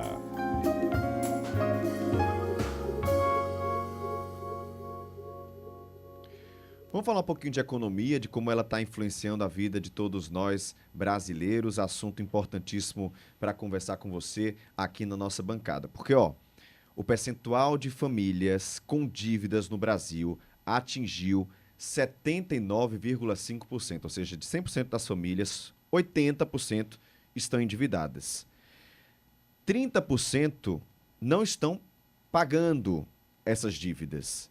E 13% não têm condição de pagar as dívidas. Já estão dizendo aí, não consigo pagar. Pois é, os dados são da pesquisa de endividamento e inadimplência do consumidor, que é feita mensalmente pela Confederação Nacional do Comércio. Quem vai comentar esses números, apontar os caminhos, é o nosso colunista Guilherme Bahia. Bahia, bom dia para você. Bom dia, Caio. Bom dia, ouvinte. Sempre muito bom participar. Bahia, fim de ano vindo, né? Já existe uma tendência maior no consumo, né? E tendência pode piorar, então, o endividamento brasileiro nesse fim de ano? Ou, pelo menos, a exigência de tomar crédito, né? O problema é que a gente está no pico da taxa Selic. Isso significa que todas as outras taxas, no caso de crédito, também estão muito altas. Então, naquele momento em que algumas pessoas já precisam gastar, mas ainda não conseguiram o crédito, vão precisar tomar o crédito, elas vão fazer isso no momento mais caro. A grande preocupação, o que essa edição da pesquisa revelou, é que o principal, onde mais tem piorado, é exatamente no extrato de renda entre 5 e 10 salários mínimos. Ele tem se mantido estável e até com sutil redução, a depender da região, nas famílias com renda até 5 salários mínimos. Só para relembrar, é algo um pouco menos de R$8.000, tá? Então, as famílias que ganham entre 8 e 16, entre 7.500 e 15, que seria essa faixa de 5 a 10 salários mínimos, é quem tem sofrido maior. A interpretação que se faz desses números é que a inflação, os problemas econômicos, num sentido geral, eles pararam de afetar só as rendas mais baixas, as pessoas de classe mais humildes, para atingir também o que a gente chamaria de classe média, embora quem ganhe 10 salários mínimos já possa ser considerado classe A no Brasil. Então, é um cenário ruim no momento que o varejo cria expectativas, e aí a gente entra naquela situação em que, se o varejo sabe que o consumo da família tende a diminuir, talvez não empregue tanto, famílias que estavam na expectativa de uma renda extra no final do ano, talvez já não tenham, porque o varejo não vai, e é assim como a economia vai gerando essa sequência de causa e efeito. Em que parte isso é responsabilidade da família, né? E que parte é responsabilidade da economia brasileira, em termos, né, de termos chegado a essa situação, um número muito alto de famílias endividadas? Por um lado, meio a meio. Deixa eu colocar no aspecto do governo nesse caso. Como é o governo que está gastando mais do que arrecada, embora esteja com arrecadação recorde, isso faz com que o governo precise cada vez mais tomar empréstimo. E a cada vez que ele precisa ir no mercado e vender títulos, que na prática é tomar crédito, ele vai pagando juros cada vez maiores. Por isso que a Selic foi aumentando. E como um banco, na hora de emprestar, ele quer a Selic mais alguma coisa, esse mais alguma coisa vai naturalmente empurrando a taxa geral para cima. Então, o fato do governo estar inadimplente causa aumento do endividamento, sim, porque também causa diminuição da capacidade de investir, embora ele tenha distribuído cada vez mais renda para as famílias mais baixas. Então há uma compensação, mas há uma forte responsabilidade do governo nesse caso. Já no caso das famílias, todo gasto é necessariamente fruto de uma escolha. Embora a gente saiba, e é muito notório isso, que a gente não tem muito como escolher, principalmente quando a gente tem renda baixa. Você tem que se alimentar. A questão é, com o quê? E chega um momento a partir do qual que você não tem mais como reduzir. Está em outubro, se fosse o meu caso e eu não tivesse dinheiro para pagar, eu vou em outubro tirar meu filho de escola particular? Não dá. Então tem decisões que você tem que ter tomado há um tempo atrás que poderiam se refletir agora. Escola, tudo bem, não dá para sair no meio do ano, mas será que eu posso não ir no passeio, não comprar uniforme agora, esperar para o final do ano, mesmo que meu filho precise de algo agora? Será que tem lazer? Qual é o nível de aniversário que eu quero comemorar? Para quem não lembra, não acompanhou, 2 semanas atrás foi aniversário do meu filho. Então essas decisões, elas também têm um limite, mas todo gasto é necessariamente fruto de uma escolha da família. Tá aí, claro, você tem que controlar de acordo com o que está acontecendo, tem que analisar, e eu sei que isso é muito difícil, não é fácil não, controlar dinheiro, né? Então a gente tem Guilherme Bahia aqui para nos ajudar a trazer essas dicas. Mas Bahia, qual o caminho então para a saída dessa crise do crédito, né? O que é que pode ser feito? Você falou aí já algumas dicas, tem que cuidar, mas tô endividado já. E aí, qual é o caminho? Bom, primeiro de tudo é garantir subsistência. Isso é necessidade. Aí a gente está falando de aluguel, água, luz, alimentação. Precisa verificar se dá para, de repente, suspender plano de saúde, ainda que por um tempo, sabe? Eu sei que para muita gente é o calo que aperta, mas para muita gente também está pagando caro por um plano que você talvez não precise nos próximos 6 meses e tal. Segunda situação é garantir que esse endividamento vai continuar sendo pago, porque uma hora ele acaba. Por mais longa que seja a sua dívida, uma hora ela vai acabar. Alternativas são, se a dívida é num juro caro, se você tentar renegociar, alongar o prazo, diminui o valor da parcela. Mas muito cuidado nessas horas. Procure uma boa leitura desse contrato, questione, mande sua pergunta para cá, procure um PROCON antes de assinar essas situações, porque alguns contratos de renegociação são muito duros, eles têm cláusulas que são muito perigosas, caso você tenha alguma dificuldade de pagamento. Por fim, é olhar dentro do que é possível, reduzir despesa, evitar fazer novas e, de alguma forma, se proteger para evitar que você passe pelos embrólios da vida, uma doença, uma situação de acidente, ter muita atenção, muito cuidado, muito zelo naquilo que você faz para evitar que surja uma surpresa aí que infelizmente vai significar gasto a mais e ninguém quer agora. Para que pelo menos daqui para o Natal a gente possa, sabe, uma bebida a mais, uma comida diferente, algo assim, porque a vida precisa dessas comemorações. Guilherme Bahia, muito obrigado, tá, pela sua participação. Boa semana para você. Até semana que vem. Agora, 11h53. Últimas da política.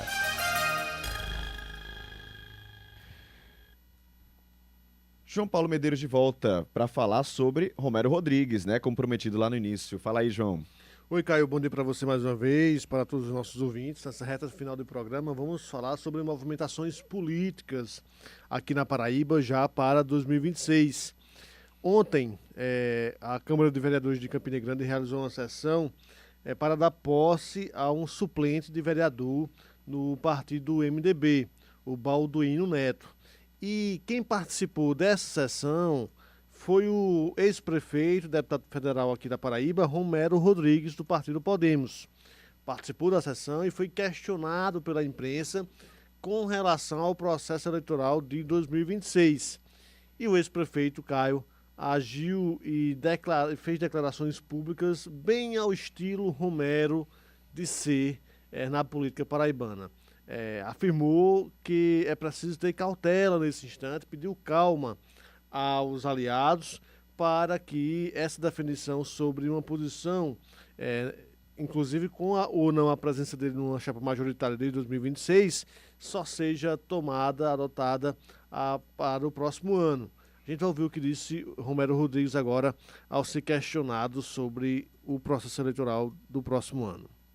Alguém me perguntou se eu não estava preocupado para deixar as pessoas aguardando. Eu pedi para não aguardar, porque a gente tem que tomar uma decisão de forma serena, sem pressão, de forma tranquila. No momento certo eu vou decidir, porque eu acho que é muito cedo, é muito prematuro você estar decidindo chapa completa de governador, vice-governador, senador A, senador B, suplente, são 2. Falta um ano para as eleições. Então, calma. Eu não estou ansioso. Eu estou me esforçando para cumprir, honrar o meu mandato de deputado federal, corresponder à expectativa e à confiança da população, destinar recursos, ajudar com a legislação. Se você abrir a página, você vai ver que eu sou recordista de projetos apresentados aqui, pelo menos da bancada da Paraíba, com apenas 2 anos e meio de mandato. Então, eu tenho que cumprir, na realidade, para não ser mais um que vai passar pelo Congresso Nacional. Então, eu tenho que exercer com toda força, plenitude, com toda energia o meu mandato de deputado federal. Não sou contra ninguém, mas, sim, na minha opinião, acho que tem o tempo certo para decidir sobre a questão de qual o posicionamento em relação à chapa majoritária. Tá aí, Caio, o ex-prefeito Romero Rodrigues falando a respeito desse processo eleitoral do próximo ano. De fato, ele tem razão quando diz que essas discussões foram antecipadas por demais aqui na Paraíba. E realmente, se a gente for observar nos últimos meses, as lideranças e os políticos paraibanos começaram a discutir a formação da chapa majoritária de 2026 ainda em 2024. Em 2024 já se discutia esse assunto nas entrevistas e também nas declarações públicas desses atores, o que não é bom. O que não é bom para o Estado, que precisa discutir os seus problemas, precisa discutir os seus desafios, precisa discutir também os seus acertos, né? Evidentemente. Agora, de um lado, o ex-prefeito tem razão nesse aspecto, mas de outro, é sempre bom lembrar que as oposições aqui na Paraíba já erraram em alguns momentos por essa indefinição, por essa ausência de uma definição, de um time ali para a formação da chapa majoritária. Tivemos isso em 2018 e tivemos isso em 2022. Em 2022 se especulava muito no nome de Romero para disputar o governo do Estado, naquela época com o governador João Azevedo, né, disputando ali com o governador João Azevedo. Depois especulou-se que Romero poderia estar na chapa de João, na condição de vice. Nenhum dos dois movimentos aconteceu. E a candidatura de Pedro foi colocada ali pelas oposições já na reta final, já bem perto já do prazo final das convenções partidárias, o que acabou provocando uma dificuldade a mais para esse grupo oposicionista. Nesse momento, as oposições aqui da Paraíba têm pelo menos 2 pré-candidatos mais consolidados, que são Efraim Filho, senador do União Brasil, que deve disputar o governo com o apoio do PL, e o prefeito aqui de João Pessoa, Cícero Lucena, que se filia no MDB no próximo dia 17. Né? E está demonstrando ter essa disposição de disputar o governo do Estado em 2026. Os nomes de Romero e de Pedro, por exemplo, são nomes que não foram retirados por completo desse rol de possibilidades, mas são nomes que perderam força no debate. E aí se especula sempre, se cogita sempre a possibilidade do ex-prefeito Romero Rodrigues, por exemplo, vir a compor uma das chapas majoritárias como candidato a vice-governador em 2026 nas oposições. Pelo que a gente observa e viu e ouviu dessa declaração de Romero ontem em Campina Grande, pelo que a gente observa também conversando com os interlocutores do ex-prefeito Romero Rodrigues, essa possibilidade existe, mas não é muito real. A sinalização que é deixada, que é dada por Romero nesse momento, é de que ele está focado no seu projeto de reeleição, de conquistar mais uma vez uma cadeira na Câmara dos Deputados. Apesar dele não fechar as portas por completo para essa possibilidade, essa hipótese, né, de vir a compor uma chapa em 2026. Falando em 2026 ainda, para finalizar, o Diretório Estadual do PT aqui da Paraíba se reúne no próximo sábado, pela primeira vez, já com o objetivo de discutir, de fato, o processo eleitoral do próximo ano. A informação foi trazida na tribuna da Assembleia Legislativa pelo deputado Luciano Cartacho essa semana, aliás, dias atrás, onde ele afirmou que o encontro presencial marcará o início dessas discussões do Partido dos Trabalhadores aqui na Paraíba, rumo às eleições de 2026, Caio. Partido que é presidido aqui no estado hoje pela deputada Cida Ramos, terá um desafio aí em unificar todas as correntes, todas as alas da legenda que sempre são conflitantes, que quase sempre vão em lados opostos, em lados diferentes, mas a Cida Ramos tem esse desafio aí pela frente de tentar unificar o partido e, mais à frente, adotar uma posição com relação às eleições majoritárias e também proporcionais de 2026 aqui no estado. João Paulo Medeiros, sempre ligado na política. Você que gosta de política, além do CBN João Pessoa, pode acompanhar sempre no jornaldaparaíba.com.br. Tem sempre lá blog Conversa Política, de Laerte Cerqueira, Angélica Nunes, Felipe Nunes também, sempre contribuindo. Pleno Poder de João Paulo Medeiros, tem sempre política por lá. Deixar um grande abraço para os nossos ouvintes que estão participando. Tem o Gabriel de Mangabeira, o Wellington, Amarides, Rafael Jaburu, Matheus. Quem mais chegando por aqui? Nossa querida Eliana também participando com a gente. O Wagner Brasil, Silvio Farias. Muito obrigado. O Pedro também sempre chegando por aqui. Então, um grande abraço para todos vocês. Tem também o pessoal chegando lá no chat do YouTube, né? Canal CBN Paraíba. Professor Ronismar participando por lá, Josiélio também, Luciano, Sivaldo, grande abraço para todos vocês e obrigado pela companhia sempre. E assim a gente vai chegando ao fim de mais um programa nessa quarta-feira. Amanhã a gente tá de volta no mesmo bate-horário, tá? 9 da manhã, passando a manhã juntos por aqui com muita informação para você. Nos trabalhos técnicos, Luciano Cabral, na produção Rena Mesquita e Denise Vilar e na edição Alisson Correia.